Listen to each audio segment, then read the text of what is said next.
ಏಕಮೇವ ದ್ವಿತೀಯಂ.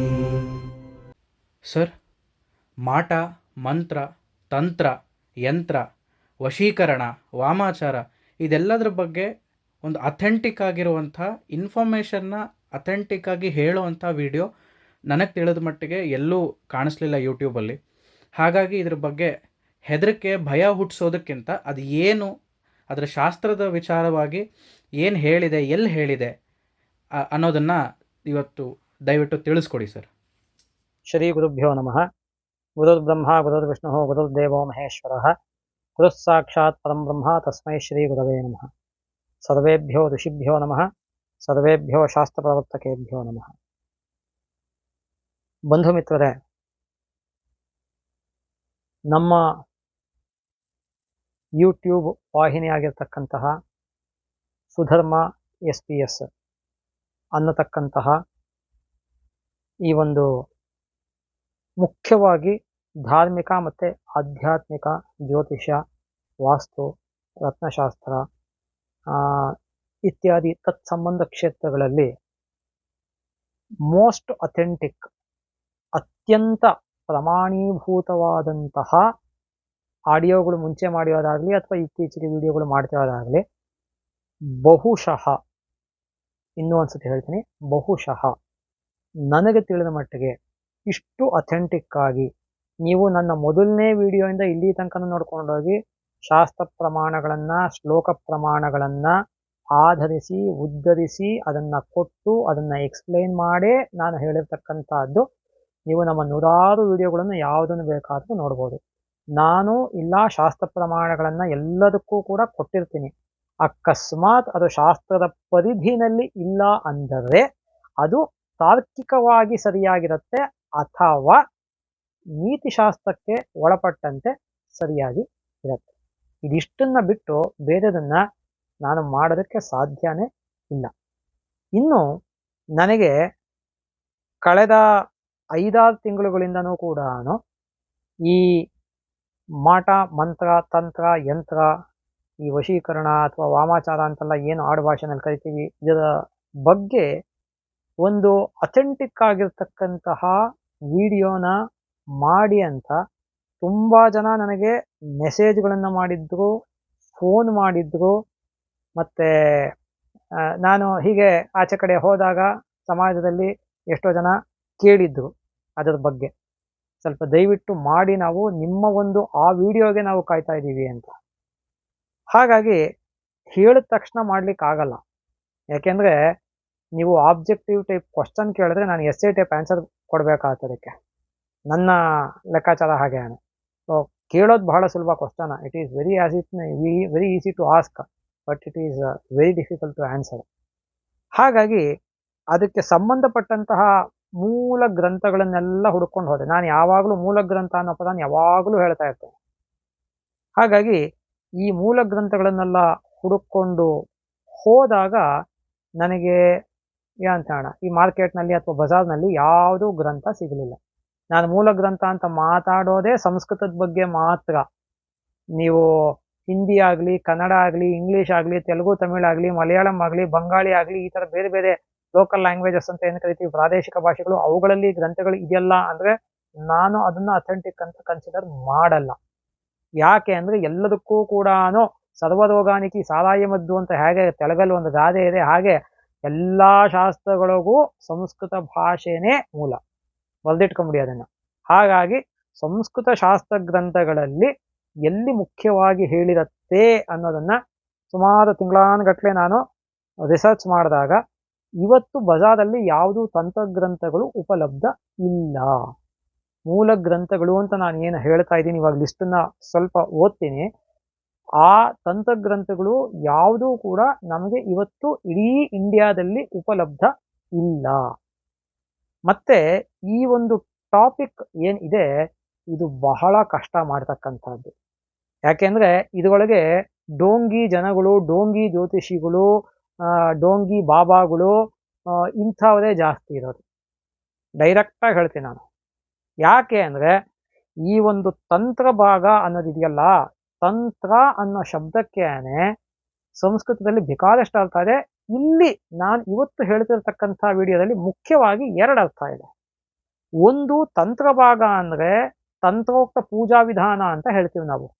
ಈ ಕೆಲವು ಸಾತ್ವಿಕ ದೇವತೆಗಳನ್ನ ಪೂಜೆ ಮಾಡಬೇಕಾದಾಗ್ಲೂ ಕೂಡ ಅದು ಕೆಲವು ತಂತ್ರ ಭಾಗಗಳಲ್ಲಿ ಹೇಳಿದೆ, ಅಲ್ಲಿ ತಂತ್ರ ಅನ್ನೋ ಪದವನ್ನ ಬಳಸ್ತೀವಿ.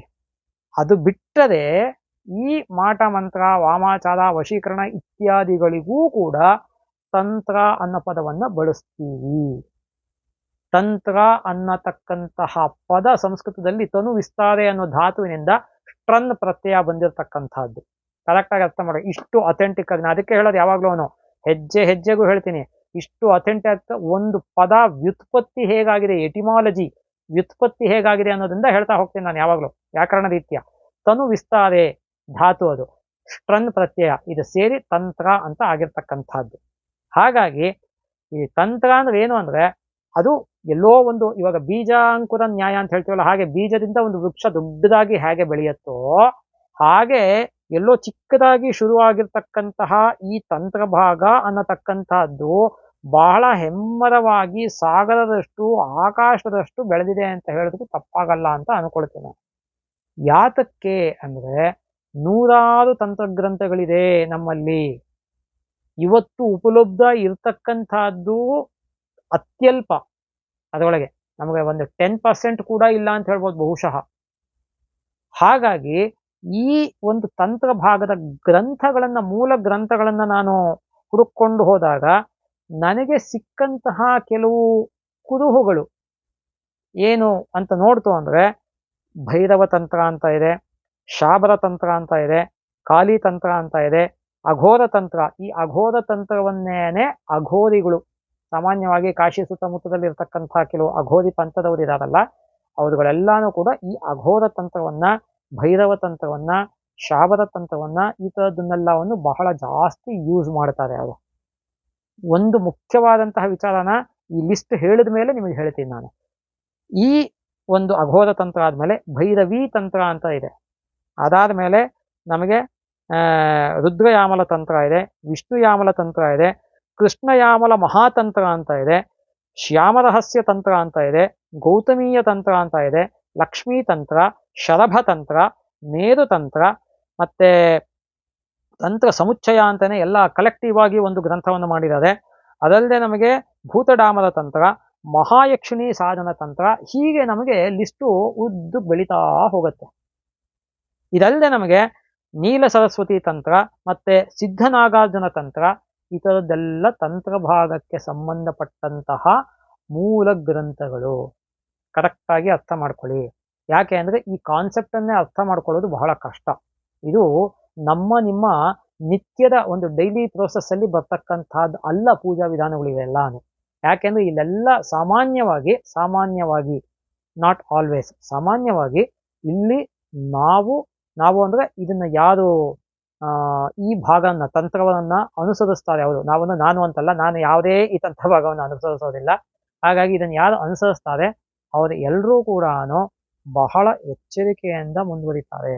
ಒಂದು ಚೂರು ತಂತ್ರ ಭಾಗದಲ್ಲಿ ಒಂದು ಬೀಜಾಕ್ಷರ ಮಂತ್ರಗಳಲ್ಲಿ ಒಂದು ಅಕ್ಷರ ಲೋಪ ಆಯ್ತು ಅಂದ್ರೆ ಮಾಡ್ತಾ ಇರತಕ್ಕಂಥ ತಲೆನೇ ಸೀಳೋಗ್ಬೋದು, ಕೈಯೇ ಬಿದ್ದೋಗ್ಬೋದು, ಕಾಲೇ ಬಿದ್ದೋಗ್ಬೋದು, ಏನ್ ಬೇಕಾದ್ರೂ ಆಗ್ಬೋದು. ಇವಾಗ ಮುಖ್ಯವಾದ ಪಾಯಿಂಟ್ ನಾನು ಒಂದೇ ಹೇಳಕ್ ಬರ್ತೀನಿ ನಿಮ್ಗೆ, ಅದನ್ನ ಹೇಳಿ ಮುಂದುವರಿಸ್ತೀನಿ. ಇದನ್ನ ದಯವಿಟ್ಟು ಕೂಡ ಯಾರೂ ಕೂಡ ತಂತ್ರ ಭಾಗವನ್ನ ದುಷ್ಕೃತ್ಯಗಳಿಗೆ, ಕುಕೃತ್ಯಗಳಿಗೆ, ಕೆಟ್ಟ ಕೆಲಸಗಳಿಗೆ, ಇನ್ನೊಬ್ಬರಿಗೆ ಕೆಟ್ಟದ್ದು ಮಾಡೋದಕ್ಕೆ ಬಳಸಬೇಡಿ. ಮೊದಲನೇದಾಗಿ ಮೋಸ್ಟ್ ಇಂಪಾರ್ಟೆಂಟ್ ಇದು. ಯಾಕೆ ಅಂದ್ರೆ ತಂತ್ರ ಅಂದ್ರೆ ಇರೋದೇ ಅದಕ್ಕಲ್ವಾ ಸಾಲ ಅಂತ ನೀವು ಕೇಳ್ಬೋದು. ಖಂಡಿತ ಅದಕ್ಕೆ ಅಂತ ಅಲ್ಲ. ನಾ ಹೇಳ್ತೀನಿ, ಇದೇ ವಿಡಿಯೋದಲ್ಲಿ ಹೇಳ್ತೀನಿ ಅದನ್ನ. ತಂತ್ರ ಅಂದ್ರೆ ಕೇವಲ ಮಾಟಮಂತ್ರಕ್ಕೆ, ವಶೀಕರಣಕ್ಕೆ, ಇದೆ ವಶೀಕರಣ, ವಾಮಾಚಾರ, ಮಾಟಮಂತ್ರ ಇವೆಲ್ಲ ಇದೆ ಇಲ್ಲಿ, ಇಲ್ಲ ಅಂತಿಲ್ಲ. ನಾನೇ ಇಲ್ಲಿ ಗ್ರಂಥ ಇಟ್ಟುಕೊಂಡಿದ್ದೀನಿ ಮುಂದೆ. ಎಲ್ಲ ಕಾಶಿ, ಪ್ರಯಾಗ, ಹರಿದ್ವಾರ ಎಲ್ಲ ಕಡೆಯಿಂದ ಗ್ರಂಥಗಳನ್ನ ತರಿಸಿ, ಕೆಲವನ್ನ ನೋಡಿ, ಕೆಲವನ್ನ ಸ್ಕ್ರಿಟಿನೈಸ್ ಮಾಡಿ ಇಟ್ಕೊಂಡಿರ್ತಕ್ಕಂಥದ್ದು ನಾನು. ಇಲ್ಲಿ ಎಲ್ಲವೂ ಕೂಡ ನಮಗೆ ಕೆಟ್ಟದನ್ನು ಮಾಡೋದಕ್ಕೆ ಅಂತಾನೆ ಇಲ್ಲ. ಹಾಗಾದ್ರೆ ಯಾವುದಕ್ಕೆ ಇದೆ? ಯಾಕೆ ಅಂದ್ರೆ ಈ ಮಾಟ ಮಂತ್ರಗಳು ಎಲ್ಲಾನು ಸಾಮಾನ್ಯವಾಗಿ ಯಾರಿಗೆ ಸ್ವಲ್ಪ ವೀಕ್ ಮೈಂಡ್ ಇರುತ್ತೆ ಅವ್ರಿಗೆ ಬಹಳ ಬೇಗ ಪರಿಣಾಮ ಬೀಳುತ್ತೆ. ಕರೆಕ್ಟಾಗಿ ಅರ್ಥ ಮಾಡ್ಕೊಳ್ಳಿ. ತುಂಬಾ ಜನ ವೀಕ್ ಮೈಂಡ್ ಇರ್ತಕ್ಕಂಥವ್ರು ಇರ್ತಾರೆ. ಅಂಥವ್ರು ಸರಿಯಾದ, ಕರೆಕ್ಟಾಗಿ ಅರ್ಥ ಮಾಡ್ಕೊಳ್ಳಿ, ಸರಿಯಾದ ಚೆನ್ನಾಗಿ ಶಾಸ್ತ್ರ ಗ್ರಂಥಗಳನ್ನ ಕೂಲಂಕಷವಾಗಿ ಅಧ್ಯಯನ ಮಾಡಿರ್ತಕ್ಕಂತಹ ನಮ್ಮಂತಹ ಶಾಸ್ತ್ರ ಪಂಡಿತರನ್ನ ಜೊತೆಗೆ ಸೈಕಾಲಜಿಸ್ಟ್ಗಳನ್ನ ಸರಿಯಾದ ಯೋಗ್ಯತೆ ಇರತಕ್ಕಂತಹ ಸೈಕಾಲಜಿಸ್ಟ್ಗಳನ್ನ ಕನ್ಸಲ್ಟ್ ಮಾಡತಕ್ಕಂತಹದ್ದು, ಅಟ್ ಎ ಟೈಮ್ ಕನ್ಸಲ್ಟ್ ಮಾಡತಕ್ಕಂತಹದ್ದು ಇಬ್ಬರನ್ನೂ ಸೂಕ್ತ. ಯಾರಿಗೆ ವೀಕ್ ಮೈಂಡ್ ಇರುತ್ತೆ ಅವರಿಗೆ, ಯಾರಿಗೆ ಸ್ಟ್ರಾಂಗ್ ಮೈಂಡ್ ಇರುತ್ತೆ ಅವ್ರಿಗೆ ಇದು ಬಹುಶಃ ಜಾಸ್ತಿ ಪರಿಣಾಮ ಬೀರದ್ದು ಕೂಡ ಅತ್ಯಲ್ಪ ಅಥವಾ ಬೇರೆ ರೀತಿಯಲ್ಲಿ ಆಗತ್ತೆ ಅನ್ನೋದನ್ನ ಹೇಳ್ಬೋದು. ಮತ್ತೆ ಈ ತಂತ್ರ ಭಾಗ ಅನ್ನೋದಕ್ಕೆ ಬರೋದಕ್ಕೆ ಮುಂಚೆ ಫಸ್ಟು ಒಂದು ಸ್ವಲ್ಪ ಈ ಮಾಟ ಮಂತ್ರಗಳ ಬಗ್ಗೆ ಒಂದು ಚೂರು ನಿಮಗೆ ಇನ್ಫಾರ್ಮೇಶನ್ ಅನ್ನ ಕೊಡೋದಕ್ಕೆ ಬಯಸ್ತೀನಿ ನಾನು. ಈ ಮಾಟ ಮಂತ್ರಗಳು ಅನ್ನೋದು, ಮಾಟ ಅನ್ನೋದು ನಾವು ಕನ್ನಡದಲ್ಲಿ ಹೇಳ್ತಕ್ಕಂಥದ್ದು, ಸಂಸ್ಕೃತದ ಪದ ಏನಲ್ಲ ಅದೇನು. ನಮ್ಮಲ್ಲಿ ತಂತ್ರ ಅನ್ನೋ ಭಾಗದಿಂದಲೇ ಮಾಟ ಮಂತ್ರ ಅಂತ ನಾವು ಆಡು ಭಾಷೆನಲ್ಲಿ ಏನು ಹೇಳ್ತೀವಿ, ಅದು ವಾಮಾಚಾರ, ವಶೀಕರಣ ಇವೆಲ್ಲ ಸೇರ್ಕೊಳ್ಳುತ್ತೆ ತಂತ್ರ ಭಾಗದಲ್ಲೇ. ಸೊ ತಂತ್ರ ಭಾಗ ಅಂದ್ರೆ ಕೇವಲ ಅದಕ್ಕೆ ಮಾತ್ರ ಸಿದ್ಧ ಆಗಿರೋದು ಅಂತ ಅಲ್ಲ. ಯಾತಕ್ಕೆ ಅಂದ್ರೆ ಕೆಲವು ವಿದ್ಯೆಗಳನ್ನ ಸಾಧನೆ ಮಾಡ್ಕೊಳ್ಳೋದಕ್ಕೆ, ಕೆಲವು ವಿದ್ಯೆಗಳನ್ನ ನಾವು ನಮ್ಮ ಕೈವಶ ಮಾಡ್ಕೊಳ್ಳೋದಕ್ಕೆ, ಕೆಲವು ಆರೋಗ್ಯದ ನಿಮಿತ್ತವಾಗಿ ಕೆಲವು ನಾವು ಬೀಜಾಕ್ಷರ ಮಂತ್ರಗಳನ್ನ ಜಪಿಸಿ ಅದನ್ನ ಪುನರುಚ್ಚಾರ ಮಾಡಿ ಜಪ ಪಾರಾಯಣ ಮಾಡಿ ಅದರಿಂದ ನಾವು ಒಳ್ಳೆಯ ಆರೋಗ್ಯವನ್ನು ಪಡೆಯೋದಕ್ಕೆ, ಇಂತಹ ಒಳ್ಳೆಯ ಕೆಲಸಗಳಿಗೂ ಕೂಡ ತಂತ್ರ ಭಾಗದಲ್ಲಿ ನಮಗೆ ಅವಕಾಶ ಇದೆ. ಅದಕ್ಕೋಸ್ಕರ ನಿಮ್ಗೆ ಹೇಳಿದ್ದು, ಇನ್ನೊಬ್ಬರ ಮನೆ ಹಾಳು ಮಾಡೋದಕ್ಕೆ, ಇನ್ನೊಬ್ಬ ಮನುಷ್ಯನನ್ನ ಹಾಳು ಮಾಡೋದಕ್ಕೆ ಖಂಡಿತವಾಗ್ಲೂ ಇದನ್ನ ಬಳಸಬೇಡಿ. ಮತ್ತೆ ಇನ್ನೂ ಒಂದ್ಸತಿ ಹೇಳ್ತಾ ಇದ್ದೀನಿ ಅದನ್ನ. ಯಾಕೆ ಅಂದ್ರೆ ಅದು ರಿವರ್ಸ್ ಎಫೆಕ್ಟು ಹೊಡೆಯುತ್ತೆ ತಂತ್ರ ಭಾಗದಲ್ಲಿ. ಹೊಡೆದಾಗ ಅದು ಯಾವ ತರ ಇರುತ್ತೆ ಅಂತ ನೀವು ಊಹೆನೂ ಮಾಡ್ಕೊಳಕ್ಕಾಗಲ್ಲ. ಮತ್ತೆ ಎಲ್ಲಾ ಮಾಟ ಮಂತ್ರ ವಶೀಕರಣ ವಾಮಾಚಾರಗಳಿಗೂ ಕೂಡ ಕಾಲ ಪರಿಮಿತಿ ಇದೆ. ಲೈಫ್ ಲಾಂಗ್ಗೆ ಅನ್ನುವಂಥದ್ದು ತುಂಬಾನೇ ಕಮ್ಮಿ ಇರ್ತಕ್ಕಂಥದ್ದು. ಎಲ್ಲ 3 ತಿಂಗಳು 6 ತಿಂಗಳು ವರ್ಷನೋ 2 ವರ್ಷನೋ ಈ ತರ ಆಗ್ತಕ್ಕಂಥದ್ದು, ಈ ಥರದ್ದು ಎಲ್ಲಾನು ಇದೆ. ಹಾಗಾಗಿ ಈ ಮಾಟ ಮಂತ್ರಗಳಲ್ಲಿ ಮುಖ್ಯವಾಗಿ ನಮಗೆ ಏನು ಮಾಡ್ತಾರೆ ಅಂದ್ರೆ ವಶ್ಯ, ಆಕರ್ಷಣ, ವಿದ್ವೇಷಣ, ಮೋಹ, ಮಾರಣ, ಉಚ್ಚಾಟನ ಅಂತ ಇದು ಷಟ್ ಕರ್ಮಗಳು ಅಂತ ಹೇಳ್ತೀವಿ ನಾವು. ಈ ಮಾಟ ಮಂತ್ರಗಳಲ್ಲಿ ವಶ್ಯಾಕರ್ಷಣ, ವಿದ್ವೇಷಣ, ಮೋಹ, ಮಾರಣ, ಉಚ್ಚಾಟನಾದಿ ಷಟ್ ಕರ್ಮಾಣಿ ಸ್ಯುಹು ಅಂತ ಹೇಳುತ್ತೆ ಶಾಸ್ತ್ರದಲ್ಲಿ. ಹಾಗಾಗಿ ಈ ವಶ್ಯ, ಆಕರ್ಷಣ, ಈ ಆಕರ್ಷಣ ಮಾಡಿಸ್ಕೊಂಡಿದ್ದಂಥವ್ರನ್ನ ನಮ್ಮ ತಂದೆ ನನಗೆ ಹೇಳಿದ್ದು ಇಂತಿಂಥವ್ರು ಅಂತ ಇವತ್ತು ಕೆಲವರದೊಳಗೆ ಸಮಾಜದಲ್ಲಿ ಇಲ್ಲ. ಅವರು ಯಾರ ಹೆಸರು ಹೇಳಕ್ ಇಷ್ಟಪಡೋದಿಲ್ಲ. ಕೆಲವರು ಸ್ವಲ್ಪ ಫೇಮಸ್ ಆಗಿದ್ರು. ಅವರು ಈ ಒಂದು ಆಕರ್ಷಣ ತಂತ್ರವನ್ನ ಮೊರೆ ಹೋಗಿದ್ರು ಅನ್ನೋದು ನನಗೆ ತುಂಬಾ ಸಣ್ಣ ವಯಸ್ಸಿನಲ್ಲೇನೆ ನಮ್ಮ ತಂದೆ ಹೇಳಿದ್ರಿಂದ ಗೊತ್ತಿದೆ ನನಗೆ. ಅಷ್ಟು ಸಣ್ಣ ವಯಸ್ಸಲ್ಲ ಅವಾಗ. ಆಮೇಲೆ ನಾನು ಕೆಲವು ಜನಗಳನ್ನ ಸ್ಟಡಿ ಮಾಡಿ, ನಾನು ಎಲ್ಲಾ ಜನಗಳನ್ನು ಎಲ್ಲಾ ರೀತಿಯಲ್ಲೂ ಒಂದಲ್ಲ ಒಂದು ರೀತಿಯಲ್ಲಿ ನನಗೆ ಬೇಕಾದ ರೀತಿಯಲ್ಲಿ ನಾನು ನಾಲೆಡ್ಜನ್ನ ಪಡೆಯೋ ರೀತಿಯಲ್ಲಿ ಇಂಟರ್ವ್ಯೂ ಮಾಡ್ತಾ ಇರ್ತೇನೆ. ಅವರನ್ನ ವಿಚಾರ ವಿನಿಮಯ ಮಾಡ್ಕೊಳ್ತಾ ಇರ್ತೇನೆ. ಆವಾಗ ಸಿಕ್ಕಿರ್ತಕ್ಕಂತಹ ಕೆಲವು ಲೆಕ್ಕಾಚಾರಗಳ ಪ್ರಕಾರ ಈ ಆಕರ್ಷಣ ಆಗಲಿ, ಮತ್ತೆ ವಿದ್ವೇಷಣ ಅಂದ್ರೆ ಯಾರ ಮೇಲೆ ದ್ವೇಷ ಇರುತ್ತೆ ಅದಕ್ಕೋಸ್ಕರ ಅವ್ರಿಗೆ ಏನೋ ಒಂದು ಮಾಡಿಸೋದು, ಮತ್ತೆ ಮೋಹ, ಇನ್ನೊಬ್ಬರಿಗೆ ಮೋಹ ಬರೋ ರೀತಿಯಲ್ಲಿ ಮಾಡ್ತಕ್ಕಂಥದ್ದು, ಮಾರಣ, ಅವ್ರನ್ನ ಕೊಲ್ಲೋದು, ಹೊಡೆಯೋದು, ಬಡಿಯೋದು, ಚುಚ್ಚೋದು ಇವೆಲ್ಲ ಮಾಡ್ತಕ್ಕಂಥದ್ದು. ಇವೆಲ್ಲಾನು ನೀವು ಮೂಲ ಮಾಟ ಮಂತ್ರ ವಾಮಾಚಾರ ಅಂತ ಏನ್ ಕರೀತಾರ ಅದಕ್ಕೆ ಮುಖ್ಯವಾಗಿ ಪುಷ್ಟಿಯನ್ನು ಕೊಡ್ತಕ್ಕಂಥದ್ದು. ಇವೆಲ್ಲವೂ ಕೂಡ ಮೊದಲ 5 ವಶ್ಯ, ಆಕರ್ಷಣ, ವಿದ್ವೇಷಣ, ಮೋಹ, ಮಾರಣ ಇಷ್ಟು ಕೂಡ ತಂತ್ರ ಭಾಗದಲ್ಲಿ ಒಬ್ಬ ವ್ಯಕ್ತಿಯನ್ನ ಅಥವಾ ಕುಟುಂಬವನ್ನು, ಯಾರನ್ನೋ ಒಂದು ಮನೆಯನ್ನು ಹಾಳು ಮಾಡೋದಕ್ಕೆ ಬಳಸ್ತಕ್ಕಂತಹ ವಿದ್ಯೆಗಳು ಸಾಮಾನ್ಯವಾಗಿ. ಕೊಡೆಯದಾಗಿರ್ತಕ್ಕಂತಹದ್ದು ಉಚ್ಚಾಟನ, ಇದನ್ನೆಲ್ಲ ತೆಗೀತಕ್ಕಂತಹದ್ದು. ನೋಡಿ, ಮಾಟ ಮಂತ್ರ ಯಾರೋ ತೆಗಿತಾರಂತೆ ಕೇರಳದಲ್ಲಿ, ವೆಸ್ಟ್ ಬೆಂಗಾಲಲ್ಲಿ, ಅಸ್ಸಾಮಲ್ಲಿ, ಚಾಮರಾಜನಗರದಲ್ಲಿ, ಇನ್ನು ಎಲ್ಲೆಲ್ಲೋ ಒಂದಷ್ಟು ಪ್ರದೇಶಗಳನ್ನ ಜನ ಹೇಳ್ತಾರೆ, ಇತ್ತೀಚೆಗೂ ಕೂಡ ಹೇಳ್ತಾನೆ ಇರ್ತಾರೆ. ಸೊ ಹಾಗಾಗಿ ಉಚ್ಚಾಟನ ಅಂದ್ರೆ ಮಾಡಿರ್ತಕ್ಕಂಥದ್ದನ್ನ ತೆಗೀತಕ್ಕಂಥದ್ದು. ನಿಮಗೆ ಮಾಟ ಮಂತ್ರ ಆಗಿದೆಯೋ ಇಲ್ವೋ ಅನ್ನೋದು ನನಗೆ ತಿಳಿದ ಮಟ್ಟಿಗೆ ಜ್ಯೋತಿಷ್ಶಾಸ್ತ್ರದ ಗ್ರಂಥಗಳ ಲೆಕ್ಕಾಚಾರದಲ್ಲಿ ಸಿಗೋದಿಲ್ಲ. ನಿಮ್ಮನ್ನ ನೀವು ಸ್ಟಡಿ ಮಾಡ್ಕೊಂಡಾಗ ಚೆನ್ನಾಗಿರ್ತಕ್ಕಂಥ ವ್ಯಕ್ತಿ ಸಡನ್ ಆಗಿ ಅನಾರೋಗ್ಯಕ್ಕೆ ತುತ್ತಾಗ್ತಕ್ಕಂಥದ್ದು, ಬೇಕಾದಾಗಿ ದುಡ್ಡು ಸಂಪಾದನೆ ಆಗ್ತಿರ್ತಕ್ಕಂಥ ಒಂದು ಸಡನ್ ಆಗಿ ಏನಾದ್ರು ದಿನಗಟ್ಲೆ, ವಾರಗಟ್ಲೆ, ತಿಂಗಳುಗಟ್ಲೆ ದುಡ್ಡು ಸಂಪಾದನೆ ಆಗದೇ ಇರತಕ್ಕಂಥದ್ದು, ಅಥವಾ ತುಂಬಾನೇ ಆರೋಗ್ಯವಾಗಿರ್ತಕ್ಕಂಥವ್ನು ಸಡನ್ ಆಗಿ ಆರೋಗ್ಯ ತಪ್ಪತಕ್ಕಂಥದ್ದು, ತುಂಬಾನೇ ಚೆನ್ನಾಗಿ ಏಳಿಗೆ ಆಗ್ತಿದ್ದವನು ಸಡನ್ ಆಗಿ ಕುಂಠಿತ ಆಗ್ತಕ್ಕಂಥದ್ದು, ಮನೆಯಲ್ಲಿ ವಿನಾಕಾರಣ ಜಗಳಗಳು ಉಂಟಾಗ್ತಕ್ಕಂಥದ್ದು, ಸುಮ್ಮನೆ ಮನಸ್ತಾಪಗಳು ಉಂಟಾಗ್ತಕ್ಕಂಥದ್ದು, ಅವಾಗವಾಗ ಕಲಹಗಳು ಉಂಟಾಗ್ತಕ್ಕಂಥದ್ದು, ಹೊಡೆದಾಟಗಳು ಉಂಟಾಗ್ತಕ್ಕಂಥದ್ದು, ಈ ಥರದ್ದೆಲ್ಲ ಇನ್ನೂ ಏನೇನೋ ಬೇಕಾದಷ್ಟು ಇರುತ್ತೆ. ಇವೆಲ್ಲ ಯಾವಾಗ ನಡೆಯುತ್ತೆ ಒಂದು ಮನುಷ್ಯನ ಜೀವನದಲ್ಲಿ, ಆಗ ಬಹುಶಃ ಯಾರಾದರೂ ಏನಾದರೂ ಮಾಡಿಸಿರಬಹುದು ಅನ್ನೋ ಒಂದು ಅನುಮಾನ ಬರೋದಕ್ಕೆ ಸಾಧ್ಯ ಇದೆ, ಇಲ್ಲ ಅಂತ ನಾನು ಹೇಳೋದಿಲ್ಲ. ಹಾಗಾಗಿ ಈ ಮಾಟ ಮಂತ್ರಗಳು ಇದನ್ನೆಲ್ಲವನ್ನೂ ಕೂಡ ಬೇಕಾದಷ್ಟು ವಿಚಾರಗಳಲ್ಲಿ ಅವರು ಮಾಡ್ತಾರೆ, ಮಾಡಲ್ಲ ಅಂತೇನಿಲ್ಲ. ನಾನು ಇವಾಗಷ್ಟೇ ಹೇಳ್ತಾ ಇದ್ದಂಗೆನೆ ಈ ಒಂದು ಕೆಲವು ಈ ಯಕ್ಷಿಣಿ ಸಾಧನ ಅಂತ ಇದೆ. ಈ ಯಕ್ಷಿಣಿ ಸಾಧನದಲ್ಲಿ ತುಂಬಾನೇ ಜನಗಳು ಇದ್ರೊಳಗೆ ನೀವು ಏನಂತಾರೆ ಅವ್ರಿಗೆ ಬೇಕಾಗಿರೋ ರೀತಿಯಲ್ಲಿ ವಶೀಕರಣವನ್ನು ಮಾಡ್ಕೊಂಡಿರ್ತಾರೆ. ನಾನು ಯಾವುದೇ ಬೀಜಾಕ್ಷರ ಮೂಲ ಮಂತ್ರಗಳನ್ನ ಹೇಳೋದಿಲ್ಲ, ಸ್ಪಷ್ಟವಾಗಿ ಹೇಳ್ತಾ ಇದ್ದೀನಿ. ಯಾಕೆ ಅಂದರೆ ತಂತ್ರಶಾಸ್ತ್ರದ ಪ್ರಕಾರ ಸೋಷಿಯಲ್ ಮೀಡಿಯಾಗಳಲ್ಲಿ ಎಷ್ಟೋ ಜನ ಸೋ ಕಾಲ್ಡ್ ಅಂತಾನೆ ಹೇಳ್ತೀನಿ, ಎಷ್ಟೋ ಜನ ತಾವೇನೋ ಭಾಳ ಓದ್ಬಿಟ್ಟಿದೀವಿ ಅನ್ಕೊಂಡಿರ್ತಕ್ಕಂಥವ್ರು ಕೊಡ್ತಾರಲ್ಲ, ಅಲ್ಲ ಈ ಒಂದು ಬೀಜಾಕ್ಷರ ಮಂತ್ರಗಳನ್ನ ಉಪದೇಶ ಮಾಡ್ತಕ್ಕಂತಹ ಕ್ರಮ. ಅದಕ್ಕೆ ಒಂದು ಕ್ರಮ ಇದೆ. ಹುಣ್ಣಿಮೆ ಅಮಾವಾಸ್ಯೆಗಳಲ್ಲಿ, ಗ್ರಹಣಗಳಲ್ಲಿ, ಇಂಥ ಟೈಮಲ್ಲಿ ಬಹಳ ವಿಶೇಷ ಇಂಥ ವಿದ್ಯೆಗಳನ್ನ ಉಪದೇಶ ಪಡೆಯೋದಕ್ಕೆ. ಅದು ಯಾವುದಕ್ಕೆ ಕೆಟ್ಟದ್ದಕ್ಕಲ್ಲ ಅಂತ ನಾನು ಅವಾಗಲೇ ಹೇಳಿದ್ದೀನಿ, ಮತ್ತೆ ನಾನು ಅದನ್ನು ಹೇಳಕ್ ಹೋಗೋದಿಲ್ಲ. ನೀವು ಯಾವ್ದಾದ್ರು ಅನಾರೋಗ್ಯ ಪೀಡಿತರಾಗಿದ್ದಾಗ ಕೆಲವು ಬೀಜಾಕ್ಷರ ಮಂತ್ರಗಳಿದೆ, ಅಥವಾ ಕೆಲವು ಯಾವ್ದಾದ್ರು ವಿದ್ಯೆಯನ್ನು ಸಂಪಾದನೆ ಮಾಡಬೇಕು, ಸಿದ್ಧಿ ಪಡ್ಕೋಬೇಕು ಅಂದ್ರೆ ಅದಕ್ಕೆ ಬೀಜಾಕ್ಷರ ಮಂತ್ರಗಳಿದೆ.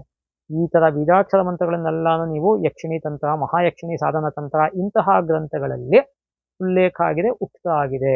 ಅದರೊಳಗೆ ಸುಮ್ಮನೆ ಯಾವುದೋ ಒಂದು 8-10 ಇದನ್ನ ನಮಗೆ ಉಲ್ಲೇಖ ಮಾಡ್ತೀನಿ ನಾನು. ಅದನ್ನ ನೋಡಬೇಕು ಅಂದ್ರೆ ನೀವು ಇಲ್ಲಿ ವಶೀಕರಣ ಯಕ್ಷಿಣಿ ಸಾಧನ ತಂತ್ರ ಇದೆ. ಅದೇ ರೀತಿಯಲ್ಲಿ ವಿದ್ಯಾ ಯಕ್ಷಿಣಿ, ನಾ ಹೇಳ್ದಂಗೆ ವಿದ್ಯೆಯನ್ನ ಬಂಧ ಮೋಚನ ಯಕ್ಷಿಣಿ. ಇವಾಗ ಯಾವ್ದೋ ಜೈಲಲ್ಲಿ ಇರ್ತಾರೆ, ಅದನ್ನ ಬಿಡಿಸೋದು ಹೇಗೆ, ಅಥವಾ ಇನ್ನೆಲ್ಲೋ ಇರ್ತಾರೆ, ಅದಕ್ಕೆ ಬಂಧ ಮೋಚನ ಯಕ್ಷಿಣಿ. ಅದಕ್ಕೆ ಪ್ರತಿಯೊಂದಕ್ಕೂ ಇದಕ್ಕೆಲ್ಲ ಬೀಜಾಕ್ಷರ ಮಂತ್ರಗಳು ಇದೆ. ಇದನ್ನ ನೀವು ಗುರುಮುಖೆ ನೀವು ಕಲಿಯೋದಲ್ಲ, ನೀವು ಬೇರೆಯವ್ರ ಮುಖಾಂತರ ಅದನ್ನು ಮಾಡಿಸ್ಬೇಕು, ಅಥವಾ ನೀವು ನಿಮಗೆ ಆ ಯೋಗ್ಯತೆ ಅರ್ಹತೆಗಳು ಇದ್ದರೆ ನೀವು ಕೂಡ ಅದನ್ನ ಉಪದೇಶ ಪಡೀಬಹುದು. ಎವ್ರಿಥಿಂಗ್ ಅಂಡರ್ ನಾರ್ಮಲ್ ಕಂಡೀಷನ್ಸ್ ನಾನು ಮಾತಾಡ್ತಾ ಇರ್ತಕ್ಕಂಥದ್ದು. ಅದೇ ತರನೇ ನಮಗೆ ಕರ್ಣಪಿಶಾಚಿನಿ ಯಕ್ಷಿಣಿ. ನನಗೆ ಎಷ್ಟು ನೆನ್ನೆ ಯಾವ್ದೋ ನಮ್ಮ ಮನೆಗೆ ಬಂದಿದ್ದವ್ರು ಹೇಳ್ತಾ ಇದ್ರು, ಇಲ್ಲ ಬೆಂಗಳೂರಿನಲ್ಲಿ ಯಾರೋ ಒಬ್ರು ಅದು ಈ ಕರ್ಣಪಿಶಾಚಿನಿ ಈ ಸಾಧನವನ್ನು ಮಾಡ್ಕೊಂಡಿದ್ದಾರೆ, ಅದರಿಂದ ಅವ್ರಿಗೆ ಸುಮಾರು ಸಿದ್ಧಿಗಳು ಆಗಿದೆ ಅಂತ. ಇರ್ಬೋದು, ಇಲ್ಲ ಅಂತ ಹೇಳಲ್ಲ. ಹಾಗೆ ಅದೇ ತಾನೇ ವಿದ್ಯುತ್ ಜಿಹ್ವಾ ಯಕ್ಷಿಣಿ, ಮತ್ತೆ ಚಿಂಚಿ ಪಿಶಾಚಿನಿ ಯಕ್ಷಿಣಿ, ಇದೆಲ್ಲ ಯಕ್ಷಿಣಿ ತಂತ್ರಗಳಲ್ಲಿ ಬರ್ತಕ್ಕಂಥದ್ದು. ಹಾಗಾಗಿ ಅದೇ ತರನೇ ನಮಗೆ ಈ ವಾಕ್ಸಿದ್ಧಿ ಮತ್ತೆ ಧಾನ್ಯವರ್ಧನ. ವಾಕ್ಸಿದ್ಧಿ ಮಾತು, ನಾವು ಆಡಿದ ಮಾತಕ್ಕೆ ಎಲ್ಲ ಜನನು ಹಿಪ್ನಾಟಿಸಮ್, ಮಾಸ್ ಹಿಪ್ನಾಟಿಸಮ್ ಅಂತ ಇವತ್ತು ನಿಮಗೆಲ್ಲ ದೊಡ್ಡ ಟರ್ಮ್ಗಳಲ್ಲಿ ಕಲ್ತ್ಬಿಟ್ರೆ ಸಿಕ್ಕಾಪಟ್ಟೆ ಆಹಾ ಓಹೋ ಅನ್ನೋ ಥರ ಇರುತ್ತೆ. ಮಾಸ್ ಹಿಪ್ನಾಟಿಸಮ್, ಒಟ್ಟಿಗೆ ಒಂದು 500 ಜನ 1000 ಜನ ಕೂತಿತ್ತು ಅಂದ್ರೆ ಎಲ್ಲರನ್ನೂ ಒಂದೇ ಸತಿಗೆ ಹೇಗೆ ಹಿಪ್ನಾಟೈಸ್ ಮಾಡೋದು, ಆ ಥರದಕ್ಕೆ ಸಂಬಂಧಪಟ್ಟಿದ್ದು ವಾಕ್ಸಿದ್ಧಿ. ಧಾನ್ಯವರ್ಧನಿ, ನಿಮ್ಮ ಮನೆಯಲ್ಲಿ ದವಸ ಧಾನ್ಯಗಳನ್ನು ಹೇಗೆ ವರ್ಧನೆ ಮಾಡ್ಕೊಳ್ತಕ್ಕಂಥದ್ದು, ಎನ್ಹ್ಯಾನ್ಸ್ ಮಾಡ್ಕೊಳ್ತಕ್ಕಂಥದ್ದು, ಏಳಿಗೆ ಮಾಡ್ಕೊಳ್ತಕ್ಕಂಥದ್ದು. ಆಮೇಲೆ ಅದೇ ತಾನೇ ಉಚ್ಚಿಷ್ಟ ಗಣಪತಿ ಚೇಟಕ ಅಂತ ಇದೆ, ಉಚ್ಚಿಷ್ಟ ವಿನಾಯಕ ಚೇಟಕ ಅಂತ ಇದೆ. ಅದಲ್ಲದೆ ಮಂತ್ರ ಸಾಧನ ವಿಧಿ ಅಂತಾನೆ ಇದೆ. ಅಲ್ಲಿ ನಮಗೆ ಯುದ್ಧ ಜಯಿ ಮಂತ್ರ, ಯುದ್ಧಗಳಲ್ಲಿ ಹೇಗೆ ನಾವು ವಿಜಯವನ್ನ ಹೊಂದಬೇಕು, ಅದಕ್ಕೆ ಬೇಕಾಗಿರ್ತಕ್ಕಂತಹ ಬೀಜಾಕ್ಷರ ಮೂಲ ಮಂತ್ರಗಳು ಏನು, ಯಾವ ತರ. ಇವಾಗ ಹಳೆ ಕಾಲದಲ್ಲಿ ಯುದ್ಧ, ಇವತ್ತಿನ ಕಾಲದಲ್ಲಿ ಎಲೆಕ್ಷನ್ನೇ ಇಟ್ಕೊಳ್ಬೇಕಾದ್ರೆ, ಇವಾಗ ಎಲೆಕ್ಷನ್ನೇ ಬರ್ತಿದೆ, ಎಲೆಕ್ಷನ್ನಲ್ಲೂ ಕೂಡ ನಾವು ಗೆಲ್ಲಬೇಕು ಅಂದ್ರೆ ಯಾವ ತರ ಮಾಡಬೇಕು, ಯಾವ ಬೀಜಾಕ್ಷರ ಮಂತ್ರಗಳನ್ನ ಜಪಿಸ್ಬೇಕು, ಅದೆಲ್ಲವೂ ಕೂಡ ಇಲ್ಲಿ ಆಗತ್ತೆ. ಅಘೋರ ಮಂತ್ರ, ಭೈರವ ಮಂತ್ರ, ಭೂತ ಪ್ರೇತಾದಿಕ ವಶೀಕರಣ ಮಂತ್ರ, ಭೂತ ಪ್ರೇತಾದಿಗಳನ್ನ ವಶೀಕರಣ ಮಾಡ್ಕೊಳ್ತಕ್ಕಂಥದ್ದು. ಬುದ್ಧಿಕರಣ ಮಂತ್ರ, ನಮ್ಮ ಬುದ್ಧಿಯನ್ನು ಎನ್ಹಾನ್ಸ್ ಮಾಡ್ಕೊಳ್ತಕ್ಕಂಥದ್ದು. ಅಘೋರ ಗಾಯತ್ರಿ ಮಂತ್ರ. ಇದೇ ತಾನೇ ಶತ್ರು ಮುಖ ಸ್ತಂಭನ, ಶತ್ರುವಿನ ಬಾಯಿನ ಕಟ್ಟಾಕ್ತಕ್ಕಂಥದ್ದು. ಕೆಲವು ಬಾಯಿ ಬಿದ್ದೋಯ್ತು, ನಾಲಿಗೆ ಬಿದ್ದೋಯ್ತು ಅಂತೆಲ್ಲ ಹೇಳ್ತಾ ಇರ್ತಾರಲ್ಲ, ಸಡನ್ ಆಗಿ ಕೈ ಬಿದ್ದೋಯ್ತು, ಕಾಲು ಬಿದ್ದೋಯ್ತು, ಇವೆಲ್ಲ ಮಾಡಿಸ್ತಕ್ಕಂಥದ್ದು ಮಾಟ ಮಂತ್ರ. ಇದನ್ನೆಲ್ಲವನ್ನೂ ಕೂಡ ಬೀಜಾಕ್ಷರ ಮಂತ್ರಗಳಿಂದ ಇಷ್ಟು 1000 ಜಪಗಳು ಮಿನಿಮಮ್ ಮಾಡಬೇಕು. ತದನಂತರ ಪೂಜಾ, ಹೋಮ, ಬಲಿ ವಿಧಾನ, ಆ ಬಲಿದ ಬಗ್ಗೆ ಮುಂದಕ್ಕೆ ಹೇಳ್ತೀನಿ ನಾನು. ಅದೆಲ್ಲ ಅತ್ಯಂತ ಘನಘೋರವಾಗಿದೆ, ಕೆಲವೆಲ್ಲ ಕೇಳಕ್ಕೇನೆ ಘನಘೋರವಾಗಿದೆ ಅವೆಲ್ಲ. ಸೊ ಆ ಥರದ್ದೆಲ್ಲ ಇದೆ. ಮತ್ತೆ ದೇಹ ರಕ್ಷಾ ಮಂತ್ರ, ಮತ್ತೆ ಲಕ್ಷ್ಮೀ ಮಂತ್ರ, ಇವೆಲ್ಲವೂ ಕೂಡ ಮಂತ್ರ ಭಾಗಗಳಲ್ಲಿ, ಈ ತಂತ್ರದಲ್ಲಿ ಮಂತ್ರ ಭಾಗಗಳು. ಕರೆಕ್ಟಾಗಿ ಅರ್ಥ ಮಾಡ್ಕೊಳ್ಳಿ, ತಂತ್ರದಲ್ಲಿ ಮಂತ್ರ ಭಾಗಗಳು ಇವೆಲ್ಲಾನು. ಶತ್ರು ಪೀಡನ ಮಂತ್ರ, ವಾಣಿ ಸಿದ್ಧಿ ಮಂತ್ರ, ಮತ್ತೆ ಹನುಮಾನ್ ಮಂತ್ರ, ಅನ್ನಪೂರ್ಣ ಬೀಜ ಮಂತ್ರ, ಈ ಥರದ್ದೆಲ್ಲ ಬೇಕಾದ ಜ್ವರನಾಶಕ ಮಂತ್ರ. ನೋಡಿ, ತಂತ್ರ ಭಾಗದಲ್ಲಿ ಅನಾರೋಗ್ಯ ಪೀಡಿತರಾದಾಗ, ಆರೋಗ್ಯ ಬೇಕು ಅಂದಾಗ ಯಾವ ಬೀಜಾಕ್ಷರ ಮಂತ್ರವನ್ನು ನಾವು ಜಪಿಸ್ತು ಅಂದ್ರೆ ಅದರಿಂದ ನಮಗೆ ಅನಾರೋಗ್ಯ ಹೋಗಿ ಆರೋಗ್ಯ ಬರುತ್ತೆ ಅನ್ನೋದನ್ನು ತಿಳಿಸ್ತಕ್ಕಂಥದ್ದು ಜ್ವರನಾಶಕ ಮಂತ್ರ. ದಂತ ಕೃಮಿ ನಾಶಕ ಮಂತ್ರ, ನಿಮಗೆ ಹಲ್ಲು ಹುಳುಕಲ್ಲಾಗಿತ್ತು ಅಂದ್ರೆ ದಂತ ಕೃಮಿ ನಾಶಕ ಅಂದ್ರೆ ಹುಳುಕಲ್ಲಾಗಿರ್ತಕ್ಕಂಥ ಅದಕ್ಕೆ ಮಂತ್ರ ಇದೆ ತಂತ್ರ ಭಾಗದಲ್ಲಿ. ಹಾಗೆ ಬಂಧನ ಮುಕ್ತಿ ಮಂತ್ರ, ನಾನು ಆವಾಗಲೇ ಹೇಳ್ದಂಗೆ ಬಂಧನದಿಂದ ಮುಕ್ತಿಯನ್ನ ಬಿಡುಗಡೆಯನ್ನ ಪಡೆಯೋದಕ್ಕೆ ಮಂತ್ರ ಬೇಕಾಗಿರ್ತಕ್ಕಂಥದ್ದು. ಅದೇ ತಾನೇ ಷಟ್ಕರ್ಮ ಸಾಧನಗಳಿಗೆ ಬೇಕಾಗಿರ್ತಕ್ಕಂಥದ್ದು ವಶೀಕರಣ. ಮತ್ತೆ ಈ ಥರದ್ದೆಲ್ಲವೂ ಕೂಡ ನಮಗೆ ಈ ಯಕ್ಷಿಣಿ ಸಾಧನಗಳಲ್ಲಿ ಸಿಗತಕ್ಕಂಥದ್ದು. ಅಷ್ಟೇ ಅಲ್ಲದೆ ನಮಗೆ ಇನ್ನೂ ಕೆಲವೆಲ್ಲಾನು ಈ ಮಾರಣ ಪ್ರಯೋಗ. ಮಾರಣ ಪ್ರಯೋಗ ಅಂದಾಗ ಇದು ಬಹಳ ವಿಚಿತ್ರವಾದಂತಹ ಪ್ರಯೋಗಗಳು. ನಿಮಗೆ ಸ್ವಲ್ಪ ಒಂದು 4-5 ನಿಮಿಷ ಬಹುಶಃ ಆಗ್ಬೋದು, ಹೇಳ್ತೀನಿ ಕೇಳಿಸ್ಕೊಳ್ಳಿ. ಒಂದು ಮುಖ್ಯವಾದಂತಹ ವಿಚಾರವನ್ನ ನಿಮಗೆ ಹೇಳ್ತೀನಿ, ಕರೆಕ್ಟಾಗಿ ಕೇಳಿಸ್ಕೊಳ್ಳಿ. ನಿಮ್ಮ ದೇಹದ ಅವಯವಗಳಲ್ಲಿ ಇರತಕ್ಕಂತಹ ಕೂದಲಾಗ್ಲಿ ಉಗುರಾಗ್ಲಿ ಇದನ್ನೆಲ್ಲ, ಇವಾಗ ಉಗುರನ್ನ ಎಲ್ಲಿ ಅಂದ್ರಲ್ಲಿ ಹಾಕಬಾರ್ದು ಅಂತ ಹಳೆ ಕಾಲದಲ್ಲಿ ಹೇಳ್ತಾ ಇದ್ರು. ನೀವು ಬಹುಶಃ ನಿಮ್ಮ ಅಜ್ಜಿ ತಾತಂದ್ರೆ ಬದುಕಿದ್ರೆ ಕೇಳಿ ಗೊತ್ತಾಗತ್ತೆ. ಎಲ್ಲಿ ಅಂದ್ರೆ ಅಲ್ಲೆಲ್ಲ ಉಗುರು ಹಾಕಬಾರ್ದು, ಕೂದಲು ಕಟ್ ಮಾಡಿ ಎಲ್ಲೆಲ್ಲೂ ಹಾಕಬಾರ್ದು. ವಿಶೇಷವಾಗಿ ಕಲಿಯುಗದಲ್ಲಿ ಸ್ತ್ರೀಯರು ಕೂದಲನ್ನ ಕಟ್ ಮಾಡಲೇಬಾರ್ದು, ಧರ್ಮಶಾಸ್ತ್ರದಲ್ಲಿ ಖಡಾಖಂಡಿತವಾಗಿ ಹೇಳಿದೆ. ಆದರೆ ಇವತ್ತು ವೆರಿ ಅನ್ಫಾರ್ಚುನೇಟ್ಲಿ, ಮೋಸ್ಟ್ ಅನ್ಫಾರ್ಚುನೇಟ್ಲಿ ಸ್ತ್ರೀಯರು ಕೂಡ ಕರ್ಮಕಾಂಡ ಬ್ಯೂಟಿ ಪಾರ್ಲರ್ ಅನ್ನೋ ಕಡೆಗೆಲ್ಲ ಹೋಗಿ ಏನೇನೋ ಇದು ಮಾಡ್ಕೊಳ್ತಾರೆ. ಬಟ್ ಅದ್ರ ಬಗ್ಗೆ ನಾನು ಜಾಸ್ತಿ ಮಾತಾಡಕ್ ಹೋಗಲ್ಲ. ಇಲ್ಲಿ ಉಗುರನ್ನಾಗ್ಲಿ ಕೂದಲನ್ನಾಗ್ಲಿ ನೀವು ಧರಿಸಿರ್ತಕ್ಕಂತಹ ಬಟ್ಟೆನಾಗ್ಲಿ ಕಡೆಗೆ, ನನ್ನ ಹತ್ರ ರೀಸೆಂಟ್ ಆಗಿ ಲಾಸ್ಟ್ ವೀಕಲ್ಲಿ ಒಬ್ರು ಜಾತಕ ಕೇಳೋದಕ್ಕೆ ಅಂತ ಬಂದಿದ್ರು. ಅವ್ರು ಹೇಳ್ದಂಗೆ ನನಗೆ ಕೇಳೇ ಶಾಕ್ ಆಗೋಯ್ತು. ಅವ್ರ ತಂದೆ ತಾಯಿಗೆ ಯಾರೋ ಮಾಟ ಮಂತ್ರ ಸ್ವಂತ ಸಂಬಂಧಿಕರೇ ಮಾಡಿಸಿದ್ರು. ಅದರೊಳಗೆ ಅವರು ತುಳಿದಂತಹ ಭೂಮಿಯಲ್ಲಿ ತುಳಿದಂತಹ ಮಣ್ಣನ್ನ ಒಂದ್ ಸ್ವಲ್ಪ ಹಿಡಿನ ತಗೊಂಡೋಗಿ ಅದ್ರ ಮೇಲೆ ವಶೀಕರಣ ಮಾಡಿ ಮಾಟ ಮಂತ್ರ ಮಾಡಿಸಿ ಮನೆಗೆ ಅದನ್ನ ತಂದಿಟ್ಟು ಎಲ್ಲ ಮಾಡಿದ್ರು. ಎಲ್ಲಾ ಸಂಬಂಧಿಕರು ಕೆಟ್ಟೋದು ನಾ ಹೇಳ್ತಿಲ್ಲ, ಬಟ್ ಸುಮಾರು ಜನ ಅದೇ ತರ ಇರ್ತಾರೆ ಅನ್ನೋದಂತೂ ನಿಜ. ನೆಂಟ್ರು ಯಾವುದು ಆಪತ್ಗಾಗಲ್ಲ, ಅದ್ರ ಆಪತ್ಗಾದವ್ ನೆಂಟ, ಹೀಗೆ ಲೆಕ್ಕಾಚಾರ. ಹಾಗಾಗಿ ಈ ಥರದ್ದೆಲ್ಲಾನು ಇರುತ್ತೆ. ಅದಕ್ಕೋಸ್ಕರನೇ ನಿಮ್ಮ ಉಗುರನ್ನಾಗ್ಲಿ ಕೂದಲನ್ನಾಗ್ಲಿ ಎಲ್ಲಿ ಅಂದ್ರಲ್ಲಿ ಹಾಕಬಾರ್ದು. ಹಳೆ ಕಾಲ ಕೂದಲನ್ನ ಏನ್ ಮಾಡ್ತಾರೆ ಅಂತ ನೀವು ಕೇಳ್ಬೋದು. ವಶೀಕರಣ ಮಾಟ ಮಂತ್ರ ಮಾಡ್ತಕ್ಕಂಥವ್ರು ನಿಮ್ಮ ಆ ಕೂದಲನ್ನ ತಗೊಂಡು ಇದಕ್ಕೆ ಪೂಜಾ ಹೋಮ ಬಲಿ ಎಲ್ಲ ಇದೆ, ಈ ಥರದ್ದೆಲ್ಲ ಬೇಕಾದಷ್ಟಿದೆ, ತರ್ಪಣ ಬಲಿ ಈ ಥರದ್ದೆಲ್ಲ ಬೇಕಾದಷ್ಟು ಪ್ರೋಸೆಸ್ಗಳಿದೆ. ಅಲ್ಲಿ ಹೋಮ ಮಾಡ್ಬೇಕಾದ್ರೆ ಆ ನಿಮ್ಮ ಕೂದಲನ್ನ ನಿಮ್ಮ ಹೆಸರನ್ನ ಎಲ್ಲ ಹೇಳ್ಕೊಂಡು ಹೋಮ ಮಾಡಿ ಅದರ ಭಸ್ಮವನ್ನು ಮಾಡಿ ಆ ಭಸ್ಮವನ್ನ ನಿಮಗೆ ಗೊತ್ತಿಲ್ದಂಗೆ ನಿಮಗೆ ಇದು ಮಾಡಿರ್ತಾರೆ ಎಲ್ಲಾನು. ಇದೆಲ್ಲ ಬೇಕಾದಷ್ಟಿದೆ. ಮತ್ತೆ ಮೈ ಜುಮ್ಮೆನಿಸತಕ್ಕಂತಹ ಕೆಲವು ಘಟನೆಗಳು ಕೂಡ ಕೆಲವು ತಂತ್ರ ಭಾಗಗಳಲ್ಲಿ ಕೆಲವುದಕ್ಕೆ ಉಕ್ತ ಆಗಿದೆ. ಫಾರ್ ಎಕ್ಸಾಂಪಲ್, ಕೆಲವು ತಂತ್ರ ಭಾಗಗಳನ್ನ ಮಾಡಬೇಕು ಈ ಮಾಟ ಮಂತ್ರ ವಶೀಕರಣ ವಾಮಾಚಾರಗಳನ್ನ ಅಂದ್ರೆ ಅಮಾವಾಸ್ಯನಲ್ಲಿ ಬಹಳ ಪ್ರಶಸ್ತ ಅಂತ ಹೇಳುತ್ತೆ ಕೆಲವು ವಿಚಾರಗಳಲ್ಲಿ. ಈ ಅಮಾವಾಸ್ಯನಲ್ಲಿ ಸ್ಮಶಾನಕ್ಕೆ ಹೋಗಿ ಸ್ಮಶಾನ ಭೂಮಿಂಗತ್ವ, ರುದ್ರಭೂಮಿಂಗತ್ವ, ಪಿತೃಭೂಮಿಂಗತ್ವ ಅಂತೆಲ್ಲನೂ ಶಾಸ್ತ್ರಗಳಲ್ಲಿ ತಗೊಂಡಿದೆ ಇಲ್ಲಿ. ಅಂದ್ರೆ ಸ್ಮಶಾನ ದೇಶಕ್ಕೆ ಹೋಗಿ ಅಲ್ಲಿ ಹೋಮಾದಿಗಳನ್ನ ಮಾಡಿ ಅಲ್ಲಿ ಬಲಿಯನ್ನ ಕೊಡ್ತಾರೆ. ಬಲಿನಲ್ಲಿ ಬೇಕಾದಷ್ಟರ ಬಲಿ ಇದೆ. ಶಿಶು ಬಲಿಯಿಂದ ಹಿಡಿದು, ಶಿಶು ಬಲಿ ಇದೆ, ಪ್ರಾಣಿ ಬಲಿ ಇದೆ, ಪಕ್ಷಿ ಬಲಿ ಇದೆ, ನರಬಲಿ ಇದೆ, ಒಟು ಬಲಿ ಇದೆ, ಬ್ರಹ್ಮಚಾರಿನ ಬಲಿ ಕೊಡ್ತಕ್ಕಂಥದ್ದು, ದಂಪತಿ ಬಲಿ ಇದೆ, ಸ್ತ್ರೀ ಬಲಿ ಇದೆ. ಸ್ತ್ರೀ ಬಲಿ ವಿಶೇಷವಾಗಿ ಹೇಳಿದೆ. ಈ ಥರದ್ದೆಲ್ಲ ಬಲಿ ಮನುಷ್ಯರನ್ನು ಕೊಡೋದಲ್ಲದೆ ಪ್ರಾಣಿಗಳನ್ನು ಕೊಡ್ತಕ್ಕಂಥದ್ದು. ಅದರೊಳಗೆ ಪ್ರಾಣಿಗಳಲ್ಲಿ ಕೆಲವು ಸಂಜ್ಞೆಗಳನ್ನ ಕೆಲವು ಮಾಟ ಮಂತ್ರಗಳಿಗೆ ಹೇಳಿದೆ. ಕಪ್ಪು ಬೆಕ್ಕಾಗಿರ್ಬೇಕು ಅನ್ನೋದನ್ನ ಹೇಳುತ್ತೆ. ಅದನ್ನ ಉದ್ದುದ್ದ ಸೀಳ್ತಾರೆ, ಅದನ್ನ ಸೀಳಿ ಅದರ ರಕ್ತವನ್ನ ಹೋಮ ಮಾಡಿ ಒಪೆಯನ್ನ ಹೋಮಕ್ಕೆ ಹಾಕ್ತಾರೆ.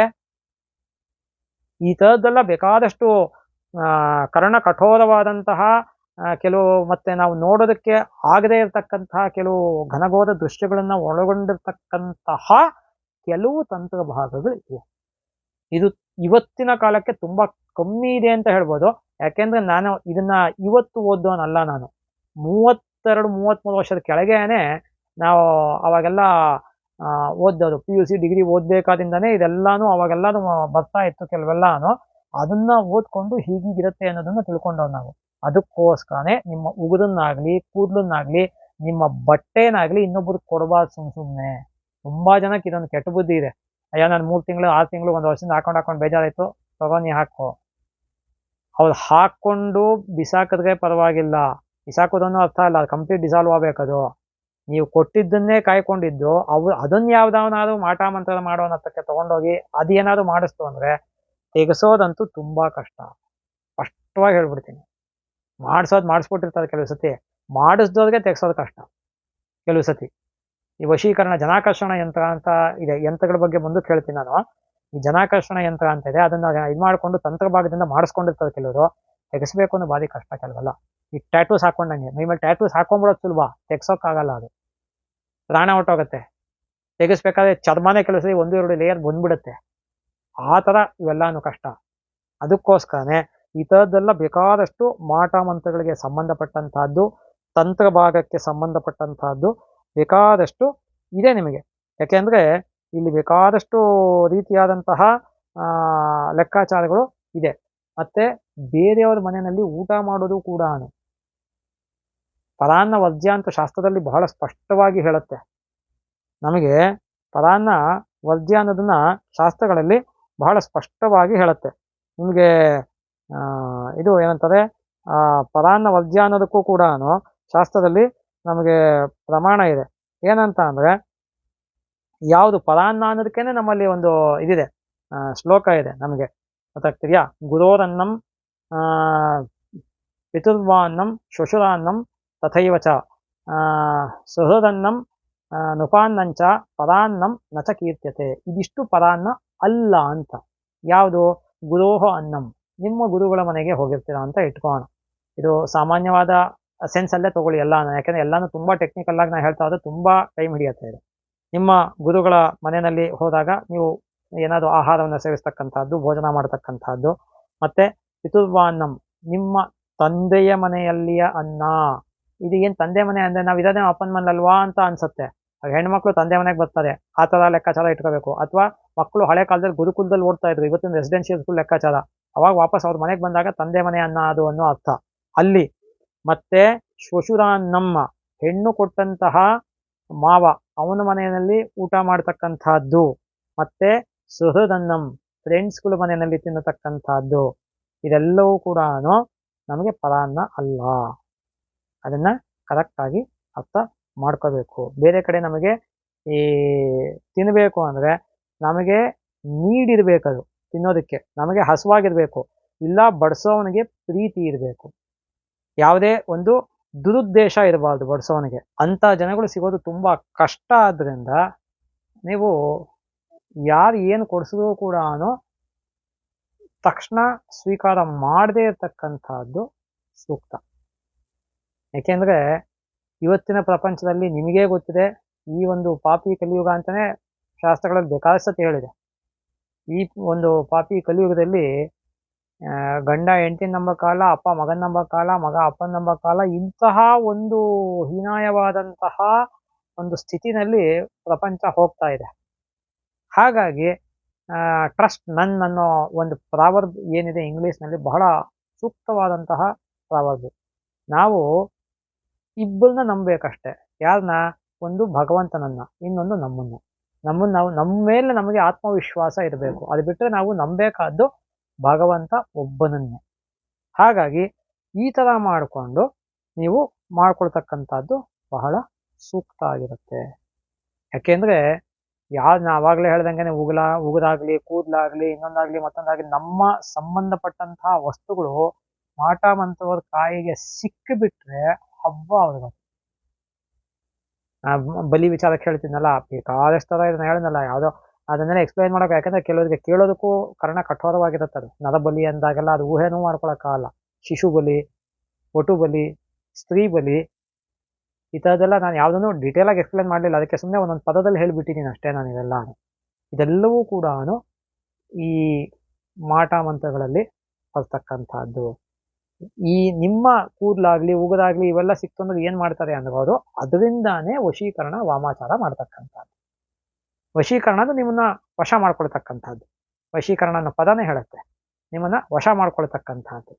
ಯಾವುದೋ ರೀತಿಯಲ್ಲಿ ಮುಖ್ಯವಾಗಿ ಅತಿ ಮುಖ್ಯವಾಗಿ ಮುಖ್ಯಾತಿ ಮುಖ್ಯವಾಗಿ ಬಳಸ್ತಕ್ಕಂಥದ್ದು ಅಂದ್ರೆ ಸ್ತ್ರೀ ವಶೀಕರಣಕ್ಕೇನೆ ಜಾಸ್ತಿ ಬಳಸ್ತಕ್ಕಂಥದ್ದು. ಅದನ್ನು ಸ್ಪಷ್ಟವಾಗಿ ಹೇಳ್ಬಿಡ್ತದೆ. ಈ ವಿಚಾರದಲ್ಲಿ ಎಲ್ಲರೂ ಸ್ತ್ರೀಯರು ಬಹಳ ಎಚ್ಚರಿಕೆಯಿಂದ ಇರಬೇಕು.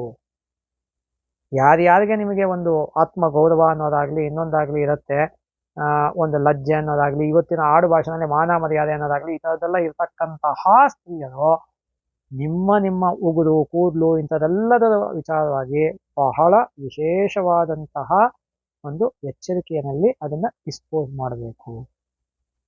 ಇದೆಲ್ಲ ಬಹಳ ಇಂಪಾರ್ಟೆಂಟ್. ಸ್ತ್ರೀಯರನ್ನ ಜಾಸ್ತಿ ವಶೀಕರಣಕ್ಕೆ ಬಳಸ್ತಕ್ಕಂಥದ್ದು 90% ಅದೇ, 10% ಮಿಕ್ಕಿದೆಲ್ಲ ಸೇರಿ ಈ ತರ ಇರ್ತಕ್ಕಂಥದ್ದು ಶಾಸ್ತ್ರಗಳಲ್ಲಿ. ಹಾಗಾಗಿ ಇದು ಒಂದು ಲೆಕ್ಕಾಚಾರ. ಇನ್ನು ವಾಮಾಚಾರ ಅಂದಾಗ ನಿಮಗೆ ವಶೀಕರಣ ಅಂದ್ರೆ ಬರೀ ವಶೀಕರಣ ಮಾಡ್ಕೊಳ್ಳೋದು. ವಾಮಾಚಾರ ಅಂದಾಗ ಇದ್ದಕ್ಕಿದ್ದಂಗೆ ನಿಮ್ ಕೈ ಬಿದ್ದೋಗೋದು, ಕಾಲು ಬಿದ್ದೋಗೋದು, ತಲೆನೋವು ಬರೋದು, ಏನೇನೋ ಆಗೋದು.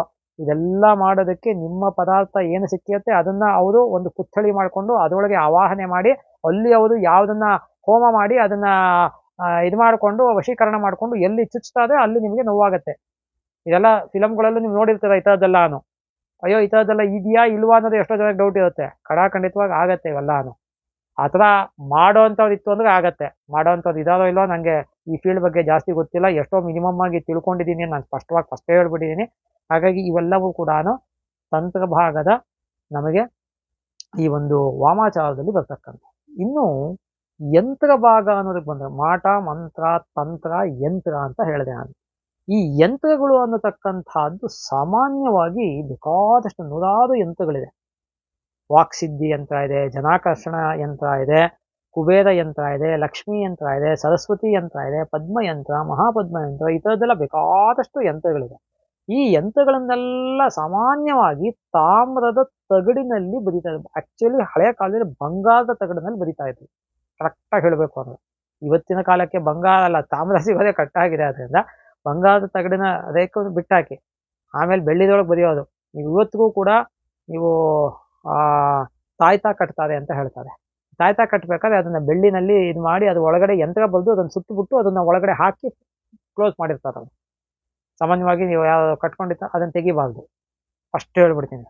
ನೀವು ಯಾವುದೋ ಖುಷಿಗೆ ಇವ್ರು ಹೇಳಿದಾರೆ ನಾವು ಏನಿರುತ್ತೆ ಯಂತ್ರ ನೋಡೋಣ ಅಂದ್ಬಿಟ್ಟು ತೆಗೆದ್ಬಿಡ್ತು ಅಂದ್ರೆ ಅವರು ನಿಮಗೆ ಅಂತ ಏನು ಒಳ್ಳೇದಕ್ಕೆ ಮಾಡಿಕೊಟ್ಟಿದ್ರು ಆ ಪವರ್ ಹೊರಟೋಗುತ್ತೆ. ಹಾಗಾಗಿ ಇದೆಲ್ಲವೂ ಕೂಡ ಇವತ್ತಿನ ತಾಮ್ರದ ರೇಖು ಅಥವಾ ತಗಡು ಅಂತ ನಾವೇನ್ ಕರಿತೀವಿ, ತಾಮ್ರದ ಪೇಪರ್ ಹಾಳೆ ಅಂತ, ಅದರ ಮೇಲೆ ಯಂತ್ರಗಳನ್ನ ಸಿದ್ಧ ಮಾಡ್ತಾರೆ. ಸಿದ್ಧ ಮಾಡಿರ್ತಕ್ಕಂತಹ ಯಂತ್ರವನ್ನ ಶಾಸ್ತ್ರದ ಪ್ರಕಾರ, ಯಂತ್ರಶಾಸ್ತ್ರದ ಪ್ರಕಾರ 1 ಮಂಡಲ ಪರ್ಯಂತ ಪೂಜೆ ಮಾಡಬೇಕು ಅಂತ ಹೇಳುತ್ತೆ. ಅಂದ್ರೆ 48 ದಿನಗಳು ಒಂದು ಮಂಡಲ ಅಂದ್ರೆ. ಕರೆಕ್ಟಾಗಿ ಅರ್ಥ ಮಾಡ್ಕೊಳ್ಳಿ. ಕೆಲವಕ್ಕೆ ಅರ್ಧ ಮಂಡಲ ಹೇಳಿದೆ, ಕೆಲವಕ್ಕೆ ಪಾದಮಂಡಲ ಅಂತ ಹೇಳಿದೆ. ಅಂದ್ರೆ ಅರ್ಧ ಮಂಡಲ ಅಂದ್ರೆ 24, ಪಾದಮಂಡಲ ಅಂದ್ರೆ 12 ದಿನ. ಹೀಗೆಲ್ಲ ಹೇಳ್ಕೊಂಡಿದೆ. ಅದು ಇಟ್ ಡಿಪೆಂಡ್ಸ್, ಎಲ್ಲದಕ್ಕೂ ಒಂದೇ ತರ ಅಲ್ಲ ಅದು. ಈ ತರದನ್ನ ಮಾಡಿದ ಮೇಲೆ ಅದಕ್ಕೆ ಕೆಲವು ಪ್ರೊಸೀಜರ್ಸ್ ಇದೆ. ಹೀಗೀಗೆ ಮಾಡಿ ಅದಕ್ಕೆ ಫಸ್ಟ್ ಪಂಚಗವ್ಯದಿಂದ ಶುದ್ಧಿ ಮಾಡಬೇಕು ಅಂತ ಹೇಳುತ್ತೆ. ಯಂತ್ರಗಳನ್ನೆಲ್ಲ ಬರೆದ ಮೇಲೆ ಪಂಚಗವ್ಯ, ಆ ಪಂಚಗವ್ಯವನ್ನ ಮಾಡ್ಕೊಳ್ಳೋದಕ್ಕೆ ಒಂದು ಪ್ರೋಸೆಸ್ ಇದೆ. ಕೆಲವು ಪದಾರ್ಥಗಳು ಗೊತ್ತಿರುತ್ತೆ ಅದು. ಸೊ ಅದರ ನಂತರದಲ್ಲಿ ಅದಕ್ಕೆ ನಾವು ಷೋಡಶೋಪಚಾರ ಪೂಜೆಗಳನ್ನ ಮಾಡಿ ಇವೆಲ್ಲವನ್ನೂ ಮಾಡಿದ ನಂತರದಲ್ಲಿ ನಾವು ಅದನ್ನ ಸಾಮಾನ್ಯವಾಗಿ ಇವತ್ತಿನ ನಾನು ಹೇಳ್ದಂಗೆ ತಾಯ್ತಾ ಅನ್ನೋ ರೀತಿಯಲ್ಲಿ ಅದನ್ನ ಸುತ್ತಿ ತಾಯ್ತದಲ್ಲಿ ಇಟ್ಟು ಅದೊಂದು ಸಣ್ಣ ಬಾಕ್ಸ್ ತರ ಬರುತ್ತೆ, ಅದರೊಳಗಿಟ್ಟು ಅದನ್ನ ಫಿಕ್ಸ್ ಮಾಡಿ ಕ್ಲೋಸ್ ಮಾಡ್ತಾರೆ. ಇಲ್ಲ ಅಂದ್ರೆ ಯಂತ್ರವನ್ನೇ ನೀಟಾಗಿ ಸತ್ಕಾರ್ಯಕ್ಕೋಸ್ಕರ ಮಾಡಿತ್ತು ಅಂದ್ರೆ, ಆರೋಗ್ಯ ವೃದ್ಧಿಗೋಸ್ಕರ ಯಂತ್ರ ಮಾಡಿತ್ತು ಅಂದ್ರೆ ಯಾವ್ದಾದ್ರು ಧನಾಕರ್ಷಣ ಯಂತ್ರ, ಕುಬೇರ ಯಂತ್ರ, ಈ ಥರದ್ದೆಲ್ಲ ಯಾವ್ದಾದ್ರು ಅಕಸ್ಮಾತ್ ವಿದ್ಯೆಗೋಸ್ಕರ ಸರಸ್ವತಿ ಯಂತ್ರ, ವ್ಯಾಪಾರಕ್ಕೋಸ್ಕರ ಸುದರ್ಶನ ಯಂತ್ರ, ಈ ಥರದ್ದೆಲ್ಲ ಏನಾದ್ರು ಮಾಡಿತ್ತು ಅಂದ್ರೆ ಅದನ್ನ ಫೋಟೋ ಫ್ರೇಮ್ ತರ ಮಾಡ್ಬಿಟ್ಟು ನೀವು ಸಾಮಾನ್ಯ ನೋಡ್ತೀರ ಕೆಲವು ಅಂಗಡಿಗಳಲ್ಲೇ ಹಾಕಿರ್ತಾರೆ. ಅದನ್ನೆಲ್ಲ ಕರೆಕ್ಟಾಗಿ ಮಾಡಿದ್ರೆ ಅದು ನಿಮ್ಗೆ ವರ್ಕೌಟ್ ಆಗತ್ತೆ, ಖಂಡಿತವಾಗಿ ಆಗತ್ತೆ. ಕರೆಕ್ಟಾಗಿ ಮಾಡಿಲ್ಲ ಅಂದ್ರೆ ಆಗಲ್ಲ. ಅದು ಎಷ್ಟೆಷ್ಟು ಲೆವೆಲ್ ಮಾಡಿರ್ತಾರೋ ಅಷ್ಟಷ್ಟು ಆಗ್ಬಹುದು, ಆಗದೇನೂ ಇರಬಹುದು. ಇದೆಲ್ಲವೂ ಕೂಡ ಯಂತ್ರ ಭಾಗಕ್ಕೆ ಸಂಬಂಧಪಟ್ಟಂತಹದ್ದು. ಬಟ್ ತುಂಬಾ ಜನಕ್ಕೆ ಒಂದು ಡೌಟ್ ಇದೆ, ಈ ಮಾಟ ಮಂತ್ರ ತಂತ್ರ ಯಂತ್ರ ಎಲ್ಲ ನಡೆಯತ್ತಾ ಅಂತ. ಖಂಡಿತವಾಗಿ ನಡೆಯುತ್ತೆ.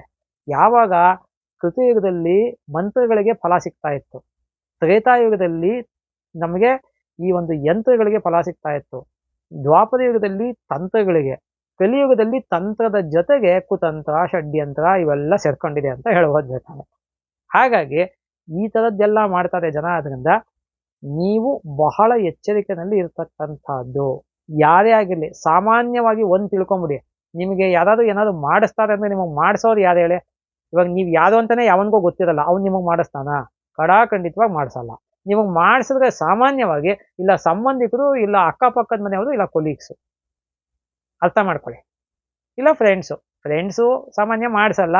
ಮಾಡಿಸೋ ಅಂಥವ್ರನ್ನ ಫ್ರೆಂಡ್ಸು ಅಂತ ಕರೆಯೋದಿಲ್ಲ ನಾವು, ಅವಾಗ ಮಿತ್ರ ದ್ರೋಹಿ ಅಂತ ಕರಿತೀವಿ ನಾವು ಅಷ್ಟೇ. ಸೊ ಹಾಗಾಗಿ ಫ್ರೆಂಡ್ಸ್ ಅನ್ನೋದನ್ನ ಮಾಡಿಸಲ್ಲ ಅನ್ನೋದನ್ನ ಸ್ವಲ್ಪ ಪಕ್ಕಕ್ಕೆ ಇಟ್ಕೊಂಡ್ರೆ, ಇವತ್ತಿನ ಕಲಿಯುಗ ಇನ್ನೂ ಫುಲ್ ಕೆಟ್ಟಿಲ್ಲ. ಆದ್ರಿಂದ ನಮಗೆ ಸಂಬಂಧಿಕರು ಅಂತ ಅನ್ನಿಸ್ಕೊಂಡಿರ್ತಕ್ಕಂಥವ್ರು ಮುಖ್ಯವಾಗಿ, ಮತ್ತೆ ಅಕ್ಕಪಕ್ಕದ ಮನೆಯವರು, ಮತ್ತೆ ಏನಂತಾರೆ ಈ ಕೊಲೀಗ್ಸು, ಅಥವಾ ನಿಮ್ಮ ಏಳಿಗೆಯನ್ನು ಕಂಡು ಸಹಿಸದೇ ಇರತಕ್ಕಂಥವ್ರು, ಯಾವುದೇ ರೀತಿಯಾದಂತಹ ಉನ್ನತಿ, ಏಳಿಗೆ, ಅಭಿವೃದ್ಧಿ ನಿಮ್ಮದನ್ನ ಕಂಡು ಅಥವಾ ನಿಮ್ಮನ್ನೇ ಕಂಡು ಸಹಿಸದೇ ಇರತಕ್ಕಂಥವ್ರು.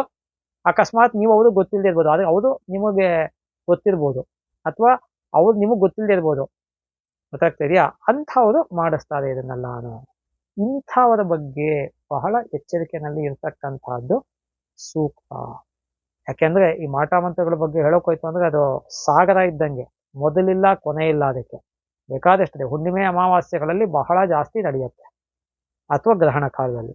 ಈ ಕಾಲಗಳಲ್ಲಿ ವಿಶೇಷವಾಗಿ ವಿದ್ಯೆಯನ್ನ, ಈ ಬೀಜಾಕ್ಷರ ಮಂತ್ರಗಳನ್ನ, ಯಾವುದೇ ಬೀಜಾಕ್ಷರ ಮಂತ್ರವನ್ನ ನೀವು ಸುಮ್ಮನೆ ಸೋಷಿಯಲ್ ಮೀಡಿಯಾಗಳಲ್ಲಿ, ಈ ಯೂಟ್ಯೂಬಲ್ಲಿ, ಇನ್ಸ್ಟಾಗ್ರಾಮಲ್ಲಿ, ನನಗೆ ಅದ್ರ ಬಗ್ಗೆ ಎಲ್ಲ ಹೆಚ್ಚಿಗೆ ಗೊತ್ತಿಲ್ಲ, ಅಂಥ ಕಡೆ ಇಂಥ ಕಡೆ ಬಂತು ಅಂತ ನೀವು ಬೀಜಾಕ್ಷರ ಮಂತ್ರಗಳನ್ನ ಡೈರೆಕ್ಟ್ ಆಗಿ ಪ್ರಾಕ್ಟೀಸ್ ಮಾಡೋದಕ್ಕೆ ಹೋಗಬೇಡಿ.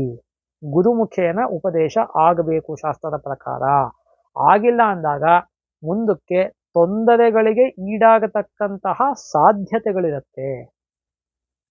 ಫಸ್ಟ್ ಆಫ್ ಆಲು ಈ ಸೋಷಿಯಲ್ ಮೀಡಿಯಾಗಳಲ್ಲಿ ಕೊಡ್ತಾರಲ್ಲ ಸೋಕಾಲ್ಡ್ ಜನ ಯಾರ್ಯಾರು ಇರ್ತಕ್ಕಂಥವ್ರು, ಅವ್ರು ನಾವೇನು ಹೇಳೋಕ್ಕಾಗಲ್ಲ ಎಲ್ರಿಗೂ, ಗೊತ್ತಾಯ್ತಾ? ವಿನಾಶಕಾಲಿ ವಿಪರೀತ ಬುದ್ಧಿ ಅಂತ. ಮಾಡಬಾರ್ದು ಮಾಡ್ತಾರೆ, ಆಗಬಾರ್ದು ಆಗತ್ತೆ ಕೊನೆಗೆ. ಇದೇ ನಾನು ಯಾವಾಗಲೂ ಹೇಳ್ತೀನಿ ಈ ಘಟನೆನ, ಹಾಗೆ ಆಗ್ತಕ್ಕಂಥದ್ದು. ಹಾಗಾಗಿ ಯಾವುದೇ ಬೀಜಾಕ್ಷರ ಮಂತ್ರಗಳನ್ನಾಗಲಿ, ಮಹಾಮಂತ್ರಗಳನ್ನಾಗಲಿ, ಇದನ್ನೆಲ್ಲವನ್ನೂ ಕೂಡ ಗುರುವಿನ ಉಪದೇಶ ಇಲ್ಲದೇನೆ ನೀವು ಹೇಳ್ಕೊಳ್ಳೋ ಹಾಗೆ ಇಲ್ಲ ಶಾಸ್ತ್ರದ ಪ್ರಕಾರ. ಸೊ ಸರಿಯಾದಂತಹ ಗುರುಗಳನ್ನ ಆಶ್ರಯಿಸಿ. ಯಾರನ್ನಾದ್ರು ಅವ್ರು ನಿಮಗೆ ಹೇಳಿಕೊಟ್ರೆ ನಿಮ್ಮ ಸಂತೋಷ, ಕಲ್ತ್ಕೊಳ್ಳಿ. ಹೇಳ್ಕೊಡ್ಲಿಲ್ಲ, ಇಲ್ಲ, ಏನೂ ಮಾಡೋಕ್ಕಾಗಲ್ಲ. ಹಾಗಾಗಿ ನಾನು ಯಾರಿಗೂ ಯಾವುದೇ ರೀತಿಯಾದಂತಹ ಬೀಜಾಕ್ಷರ ಮಂತ್ರಗಳನ್ನ ಉಪದೇಶ ಕೊಡೋದಿಲ್ಲ. ಅದನ್ನು ಸ್ಪಷ್ಟವಾಗಿ ಹೇಳ್ಬಿಟ್ಟಿದ್ದೀನಿ. ನಾನು ಯಾರಿಗೂ ಕೊಡೋದಿಲ್ಲ. ನಿಮಗೆ ನನ್ನ ಹತ್ರ ಎಲ್ಲ ಮಂತ್ರಗಳು, ತಂತ್ರಭಾಗಗಳು ಎಲ್ಲ ಇದೆ ನನ್ನ ಹತ್ರ, ಗ್ರಂಥಗಳು. ಆದರೆ ನಾನು ಯಾರಿಗೂ ಯಾವುದು ಉಪದೇಶ ಕೊಡೋದಿಲ್ಲ. ಯಾಕೆ ಅಂದರೆ ನಾನು ಸಾತ್ವಿಕ ದೇವತೆಗಳ ಅಥವಾ ಋಷಿಮುನಿಗಳ ಆರಾಧನೆಯನ್ನ, ಮುಖ್ಯವಾಗಿ ಭಗವಂತನ ಆರಾಧನೆಯನ್ನ ಮಾಡ್ತಕ್ಕಂಥವನು. ದೇವತೆಗಳನ್ನು ನಾನು ಜಾಸ್ತಿ ಆರಾಧನೆ ಮಾಡ್ತಕ್ಕಂಥವನು ಅಲ್ಲ. ಯಾಕೆ ಅಂದರೆ ಋಷಿಮುನಿಗಳಿಗೆ ದೇವತೆಗಳಿಗಿಂತ ಹೆಚ್ಚು ಶಕ್ತಿ ಇದೆ. ದೇವತೆಗಳು ಋಷಿಮುನಿಗಳಿಗೆ ಶಾಪ ಕೊಡೋ ಪವರ್ ಇಲ್ಲ, ಶಕ್ತಿ ಇಲ್ಲ. ಆದರೆ ಋಷಿಮುನಿಗಳು ಎಲ್ಲ ದೇವತೆಗಳಿಗೂ ಶಾಪ ಕೊಟ್ಟಿರ್ತಕ್ಕಂಥದ್ದು ಇತಿಹಾಸ ಇದೆ. ದೇವತೆಗಳು ಋಷಿಮುನಿಗಳು ಕೊಡತಕ್ಕಂಥದ್ದು ಇತಿಹಾಸದಲ್ಲೇ ಇಲ್ಲ ಯಾವುದೋ. ಹಾಗಾಗಿ ನಾನು ಭಗವಂತನ ಆರಾಧನೆ ಬಿಟ್ಟರೆ ಸಾತ್ವಿಕ ದೇವತೆಗಳು ಮತ್ತು ಋಷಿಮುನಿಗಳ ಆರಾಧನೆ ಮಾಡ್ತೀನಿ ಹೊರತು ಬೇರೆ ಯಾವ ಆರಾಧನೆಗಳಿಗೂ, ತಂತ್ರಭಾಗದ ಆರಾಧನೆಗಳಿಗೂ ಯಾವುದಕ್ಕೂ ಹೋಗಲ್ಲ. ಇಲ್ಲೆಲ್ಲ ಹಾಗಿದ್ರೆ ಕೆಲವೆಲ್ಲ ವಿದ್ಯೆಯೆಲ್ಲ ಸಿದ್ಧಿ ಮಾಡ್ಕೊಳ್ಳೋ ಅಂಥದ್ದೆಲ್ಲ ಇದೆಯೆಲ್ಲ ಮಾಡ್ಕೋಬೋದಲ್ಲ ಅಂತ ಕೆಲವರು ಕೇಳ್ಬೋದು. ಬೇಡ, ನನಗೆ ಇನ್ನೂ ಒಳ್ಳೆ ಮಾರ್ಗನೇ ಇದೆ, ಗೊತ್ತಿದೆ ನನಗೆ, ನಾನು ಅಲ್ಲೇ ಮಾಡ್ಕೊಳ್ತೀನಿ. ಬೇರೆ ನನಗೆ ಕ್ರಾಸ್ ರೋಡ್ಗಳು ಬೇಡ. ನನಗೆ ಮೇನ್ ರೋಡ್ ಏನೇ ತುಂಬಾ ಚೆನ್ನಾಗಿದೆ ನನಗೆ ಹೋಗ್ತಾ ಇರ್ತಕ್ಕಂಥದ್ದು. ಹಾಗಾಗಿ ಅಲ್ಲಿ ಮಾಡ್ಕೊಳ್ತೀನಿ. ಇಷ್ಟು ಕೂಡ ತುಂಬ ಜನ ಕೇಳಿದ್ವು. ಆದ್ದರಿಂದ ಒಂದು ಬಹಳ ಸ್ಥೂಲವಾದಂತಹ ಒಂದು ಮಾಟ ಮಂತ್ರ, ಯಂತ್ರ, ತಂತ್ರಗಳ ಬಗ್ಗೆ ಪರಿಚಯವನ್ನ ನಿಮಗೆ ಮಾಡಿರ್ತಕ್ಕಂಥದ್ದು. ಮತ್ತೆ ಈ ಒಂದು ವಿಚಾರ ಮತ್ತೆ ಇನ್ನೂ ಒಂದ್ಸತಿ ಕಡೇ ಬಾರಿಗೆ ಹೇಳ್ತಾ ಇದ್ದೀನಿ, ನಿಮ್ಮ ಮೈಂಡ್ಗಳನ್ನು ನೀವು ಸ್ಟ್ರಾಂಗ್ ಆಗಿ ಇಟ್ಕೊಳ್ಳಿ. ನಿಮ್ಮ ಮೈಂಡ್ಗಳನ್ನು ಸ್ಟ್ರಾಂಗ್ ಆಗಿ ಇಟ್ಕೊಳ್ಳಿ. ಈ ಮಾಟ ಮಂತ್ರಗಳನ್ನು ಮಾಡ್ತಕ್ಕಂಥದ್ದು ಮುಖ್ಯವಾಗಿ ಬಳಸ್ತಕ್ಕಂಥದ್ದು ಅಂದರೆ ನಿಂಬೆಹಣ್ಣು, ತೆಂಗಿನಕಾಯಿ ಅಥವಾ ಕುಂಬಳಕಾಯಿ, ಬೂದುಗುಂಬಳಕಾಯಿ, ಸಾಮಾನ್ಯವಾಗಿ ಕುಷ್ಮಾಂಡ ಅಂತ ಕರಿತೀವಿ ನಾವು. ನಿಂಬೆಕಾಯಿ, ತೆಂಗಿನಕಾಯಿ, ಬೂದುಗುಂಬಳಕಾಯಿ ಆದರೆ ಇಷ್ಟು ದಪ್ಪ ಗೊತ್ತಾಗುತ್ತೆ ನಿಮಗೆ. ತೆಂಗಿನಕಾಯಿ ಆದರೂ ಸ್ವಲ್ಪ ಕೈಯಲ್ಲಿ ಹಿಡ್ಕೊಂಬಂದ್ರೆ ಗೊತ್ತಾಗುತ್ತೆ, ಅಥವಾ ಒಂದು ಸಣ್ಣ ಕವರಲ್ಲಿ ಹಾಕೊಂಬಂದ್ರೆ. ನಿಂಬೆಹಣ್ಣು ಗೊತ್ತೇ ಆಗೋದಿಲ್ಲ. ಎಲ್ಲೋ ಸುಮ್ಮನೆ ಜೇಬಲ್ಲೋ ಎಲ್ಲೋ ಕೈಲಿ ಹಿಡ್ಕೊಂಡ್ ಬಂದಿರ್ತಾರೆ, ಸುಮ್ಮನೆ ಮನೆ ಮುಂದೆ ಒಗಾಸ ಹೋಗ್ಬಿಟ್ರೆ ಮುಗಿದೋಯ್ತು ಕತೆ ಅಷ್ಟೇ. ಆ ಥರ ಏನಾದರೂ ನಿಮ್ಮ ಮನೆ ಮುಂದೆ ಅಕಸ್ಮಾತ್, ಅದನ್ನೂ ಹೇಳಿರ್ತೀನಿ ನಿಮಗೆ, ನಿಮ್ಮ ಮನೆ ಮುಂದೆ ಅಕಸ್ಮಾತ್ ನಿಂಬೆ ಹಣ್ಣು ಆ ಥರ ಏನಾದರೂ ಇತ್ತು ಅಂದರೆ ನೀವು ಕೈಯಲ್ಲಿ ಮುಟ್ಟಿ ತೆಗಿಯಕ್ಕೆ ಹೋಗಬೇಡಿ. ಹಾಗಾದ್ರೆ ಏನು ಮಾಡಬೇಕು? ದುಡ್ಡು ಕೊಟ್ಟು ಬೇರೆಯವ್ರ ಕೈಲಿ ಬೇಕಾದ್ರೆ ತೆಗೆಸಿ. ಯಾವುದು ಸಿಗಲಿಲ್ಲ ಅಂದರೆ ಜೋರಾಗಿ ನೀರು ಹುಯ್ದು. ನಿಮ್ಮ ಹತ್ರ ವಾಟರ್ ಗನ್ ಇದೆ, ವಾಟರ್ ಗನ್ನು ಇಲ್ಲ ನೀರು ಹುಯ್ಯಕ್ಕೆ ಒಂದು ಚಂಬಲ್ ಹಿಡ್ಕೊಂಡು ಜೋರಾಗಿ ನೀರು ಹುಯ್ದು, ತಾನಾಗಿ ಆ ಕಡೆ ಹೋಗತ್ತಲ್ಲ, ಬಿಟ್ಬಿಡಿ ಅಷ್ಟೇ. ಅಥವಾ ಅರ್ಶಿನ ಕುಂಕುಮ ಹಾಕಿರ್ತಾರೆ ಕೆಲವು ಸತಿ ಮನೆ ಮುಂದೆ. ಇದೆಲ್ಲ ನಿಮ್ಮನ್ನು ಕಂಡ್ರೆ, ನಿಮ್ಮ ಏಳಿಗೆಯನ್ನು ಕಂಡ್ರೆ ಆಗದೆ ಇರ್ತಕ್ಕಂಥವ್ರು ಯಾರೋ ಕೆಲವು ಸತಿ ರಾತ್ರಿ ಮಧ್ಯರಾತ್ರಿನಲ್ಲಿ ಮಾಡಿ ಹೋಗಿರ್ತಾರೆ, ಗೊತ್ತಾಗೋದಿಲ್ಲ. ಅದಕ್ಕೋಸ್ಕರನೇ ಬಹಳ ಎಚ್ಚರಿಕೆನಲ್ಲಿದ್ದು ನೀವು ಈ ಥರದ್ದು ಯಾವುದನ್ನು ಕೈಯಲ್ಲಿ ಮುಟ್ಟಬೇಡಿ. ಇನ್ನು ಕಡೇ ಭಾಗ, ನಾನು ಯಾವಾಗಲೂ ಪರಿಹಾರ ಅನ್ನತಕ್ಕಂಥದ್ದು ಬಹಳ ಕಡೇ ಭಾಗಕ್ಕೆ ಬರ್ತೀನಿ.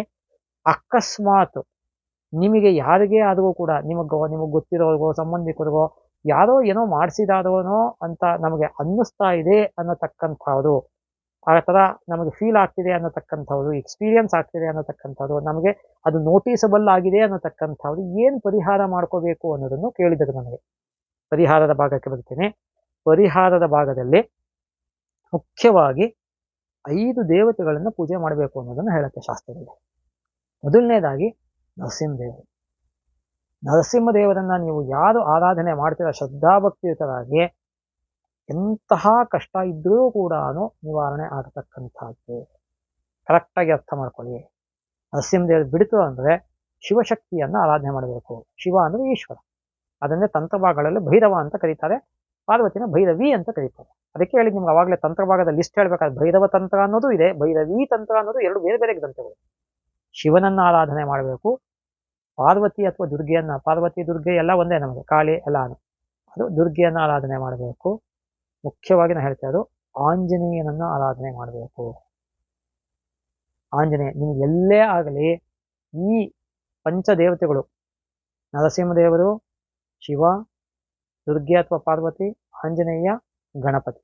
ಮೊದಲನೇದು ಗಣಪತಿ, ಅದನ್ನು ಲಾಸ್ಟಲ್ಲಿ ಹೇಳ್ತಾ ಇದ್ದೀನಿ ಅಷ್ಟೇ. ಗಣಪತಿ ಪೂರ್ವಕವಾಗಿ ಉಳಿದ 4 ದೇವತೆಗಳನ್ನು ದೇವರುಗಳನ್ನು ಆರಾಧನೆ ಮಾಡಬೇಕು. ಯಾಕೆ ಅಂದರೆ ಸರ್ವ ವಿಘ್ನ ನಿವಾರಕ ಗಣಪತಿ. ಹಾಗಾಗಿ ಗಣಪತಿ ಗೊತ್ತಾಗ್ತಾ ಇದೆಯಾ? ನರಸಿಂಹ, ಶಿವ, ದುರ್ಗೆ ಮತ್ತೆ ಆಂಜನೇಯ ಅಥವಾ ಹನುಮಂತ, ಈ 5 ದೇವರುಗಳನ್ನ ನೀವು ಯಾರು ಆರಾಧನೆ ಮಾಡ್ತೀರ, ಅಥವಾ ನಿಮ್ಗೆ ಇನ್ನೂ ಅಕಸ್ಮಾತ್ ಒಂಚೂರು ಭಯ ಇದೆ ಎಲ್ಲೋ ಅಂದರೆ ಈ 5 ದೇವರದ್ದು ಒಂದು ಸಣ್ಣ ಫೋಟೋ ಮಾಡಿ ಇಟ್ಕೊಂಡ್ಬಿಡಿ ನೀವು ಇರೋ ಜಾಗದಲ್ಲಿ. ಬೆಸ್ಟ್ ಅದು. ಈ 5 ದೇವರದನ್ನು ಫೋಟೋ ಮಾಡಿ ಇಟ್ಕೊಂಡ್ಬಿಟ್ಟು ಪ್ರತಿನಿತ್ಯ ಒಂದು ಹೂವು ಇಡಿ ಸಾಕದಕ್ಕೆ. ಪ್ರತಿನಿತ್ಯ ಒಂದು ಹೂವು ಇಡಿ. ಈ 5 ದೇವರನ್ನು ಖಂಡಿತವಾಗಿ ಹೇಳಿದ್ದೀನಿ ನಿಮಗೆ, ಇಟ್ಟುಕೊಂಡು ಮಾಡಿ. ನೀವು ಯಾವುದು ನಿಮ್ಮ ಹತ್ತಿರಕ್ಕೆ ಸುಳಿಯೋದಿಲ್ಲ. ಇದರ ಮೇಲೆ ನಿಮಗೆ ಏನಾದರೂ ಪ್ರಶ್ನೆಗಳಾಗಲಿ, ಸಂಶಯಗಳಾಗಲಿ, ನಿಮ್ಮ ಅಭಿಪ್ರಾಯ ಅಭಿಮತಗಳಾಗಲಿ ಇತ್ತು ಅಂದರೆ ನಮಗೆ ಅಲ್ಲಿ ಏನು ಯೂಟ್ಯೂಬ್ನಲ್ಲಿ ಕಾಮೆಂಟ್ ಸೆಕ್ಷನ್ ಇರುತ್ತೆ, ಅಲ್ಲೇ ಕಾಮೆಂಟ್ ಮಾಡ್ಬೋದು, ಅಥವಾ ನಮ್ಮ ವಾಟ್ಸಪ್ ನಂಬರ್ ಇರುತ್ತೆ. ನಿಮ್ದೇನಾದರೂ ಕ್ವಶನ್ಸು, ಡೌಟ್ಸು, ಸಜೆಷನ್ಸು, ಅಪ್ರೈಸಲ್ಸು ಏನಿದ್ರೂ ಕೂಡ ಮೊದಲಿಗೆ ನಮ್ಮ ಯೂಟ್ಯೂಬ್ ಚಾನಲ್ ಸುಧರ್ಮ SPS ಅನ್ನತಕ್ಕಂಥದ್ದನ್ನು ಸಬ್ಸ್ಕ್ರೈಬ್ ಆಗಿ. ಯಾವತ್ತೂ ಕೂಡ ನಾನು ಹೇಳೋದು ಪ್ಲೀಸ್ ವಾಚ್ ಕಂಪ್ಲೀಟ್ಲಿ ಅಂತ ಹಾಕಿರ್ತೀನಿ ನಾನು. ದಯವಿಟ್ಟು ಫಸ್ಟಿಂದ ಕಡೆ ತನಕ ನೋಡಿ. ನೀವು ಕಂಪ್ಲೀಟಾಗಿ ನೋಡಿ ಒಂದು ಲೈಕ್ ಕೊಡಿ. ಒಂದು ಲೈಕ್ ಕೊಡೋದ್ರಿಂದ ನಿಮ್ಗೆ ಏನೂ ನಷ್ಟ ಆಗೋದಿಲ್ಲ. ಇಷ್ಟ ಆಗಲಿಲ್ಲ ಅಂದರೆ ನಮಗೆ ಸಜೆಷನ್ಸ್ ಕೊಡಿ. ಇಷ್ಟ ಆದರೆ ಲೈಕ್ ಕೊಡಿ, ಇಷ್ಟ ಆಗಲಿಲ್ಲ ನಮಗೆ ಯಾಕೆ ಇಷ್ಟ ಆಗಿಲ್ಲ, ಏನಾಗಬೇಕಾಯ್ತು ಅನ್ನೋದು ಹೇಳಿ. ನಾವು ನೆಕ್ಸ್ಟ್ ವೀಡಿಯೋದಲ್ಲಿ ಬೇಕಾದ್ರೆ ಅದನ್ನು ಮಾಡ್ತೀವಿ, ಇಂಪ್ರೂವ್ಮೆಂಟ್ಸ್ ಮಾಡ್ತೀವಿ. ಆಮೇಲೆ ಸಬ್ಸ್ಕ್ರೈಬ್ ಆಗಿ. ನಿಮ್ಮ ಫ್ರೆಂಡ್ಸು, ಗ್ರೂಪ್ಸು, ವಾಟ್ಸಪ್ ಸ್ಟೇಟಸ್ಗಳಲ್ಲಿ ನೀವು ಹಾಕ್ಕೊಳ್ಳಿ. ತುಂಬ ಜನ ಸಬ್ಸ್ಕ್ರೈಬ್ ಆಗಿರೋದಿಲ್ಲ, ದಯವಿಟ್ಟು ಸಬ್ಸ್ಕ್ರೈಬ್ ಆಗಿ. ನೀವು ಸಬ್ಸ್ಕ್ರೈಬ್ ಆದಷ್ಟು ನಮಗೆ ಬಲ ಇನ್ನೂ ಹೆಚ್ಚಾಗತ್ತೆ. ಜನ ಜಾಸ್ತಿ ಆದಷ್ಟು ನಮಗೂ ಒಂದು ಥರ ಹುಮ್ಮಸ್ ಬರುತ್ತೆ ಮಾಡಬೇಕು ಅನ್ನೋದು. ಆಮೇಲೆ ಎಲ್ರಿಗೂ ಶೇರ್ ಮಾಡಿ, ಫ್ರೆಂಡ್ಸ್ಗೆ, ಗ್ರೂಪ್ಸ್ಗೆ, ನಿಮ್ಮ ವಾಟ್ಸಪ್ ಸ್ಟೇಟಸ್ಗಳಲ್ಲಿ ಎಲ್ಲ ಕಡೆನೂ ಶೇರ್ ಮಾಡ್ಕೊಂಡು ನೀವು ಅತಿ ಹೆಚ್ಚು ಜನಗಳಿಗೆ ಇದು ಉಪಯುಕ್ತ ಆಗತ್ತೆ. ಯಾಕೆಂದರೆ ನಾವು ಮೂಲ ಗ್ರಂಥಗಳನ್ನು ಇಟ್ಟುಕೊಂಡು ಮಾಡೋದು ಅಂತ ಯಾವಾಗಲೂ ಹೇಳ್ತೀನಿ ನಿಮಗೆ. ಇಷ್ಟು ಮೋಸ್ಟ್ ಅಥೆಂಟಿಕ್ ಆಗಿ ಬಹುಶಃ ಇಡೀ ಯೂಟ್ಯೂಬ್ ಚಾನೆಲ್ಗಳಲ್ಲಿ ಈ ಮಾಟ, ಮಂತ್ರ, ತಂತ್ರ, ಯಂತ್ರ ಇದು ಯಾವುದಕ್ಕೂ ಸಂಬಂಧಪಟ್ಟಂತೆ ಬಹಳ ಸ್ಥೂಲವಾಗಿ ಇಷ್ಟು ಅಥೆಂಟಿಕ್ ಆಗಿ ಬಹುಶಃ ನನಗೆ ತಿಳಿದ ಮಟ್ಟಿಗೆ ಯಾವುದು ಇಲ್ಲ.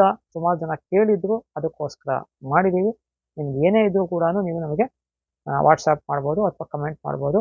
ಸರ್ವೇ ಸುಜನಾ ಸುಖಿನೋ ಭವಂತು, ಸಮಸ್ತ ಸನ್ಮಂಗಳಾನಿ ಭವಂತು.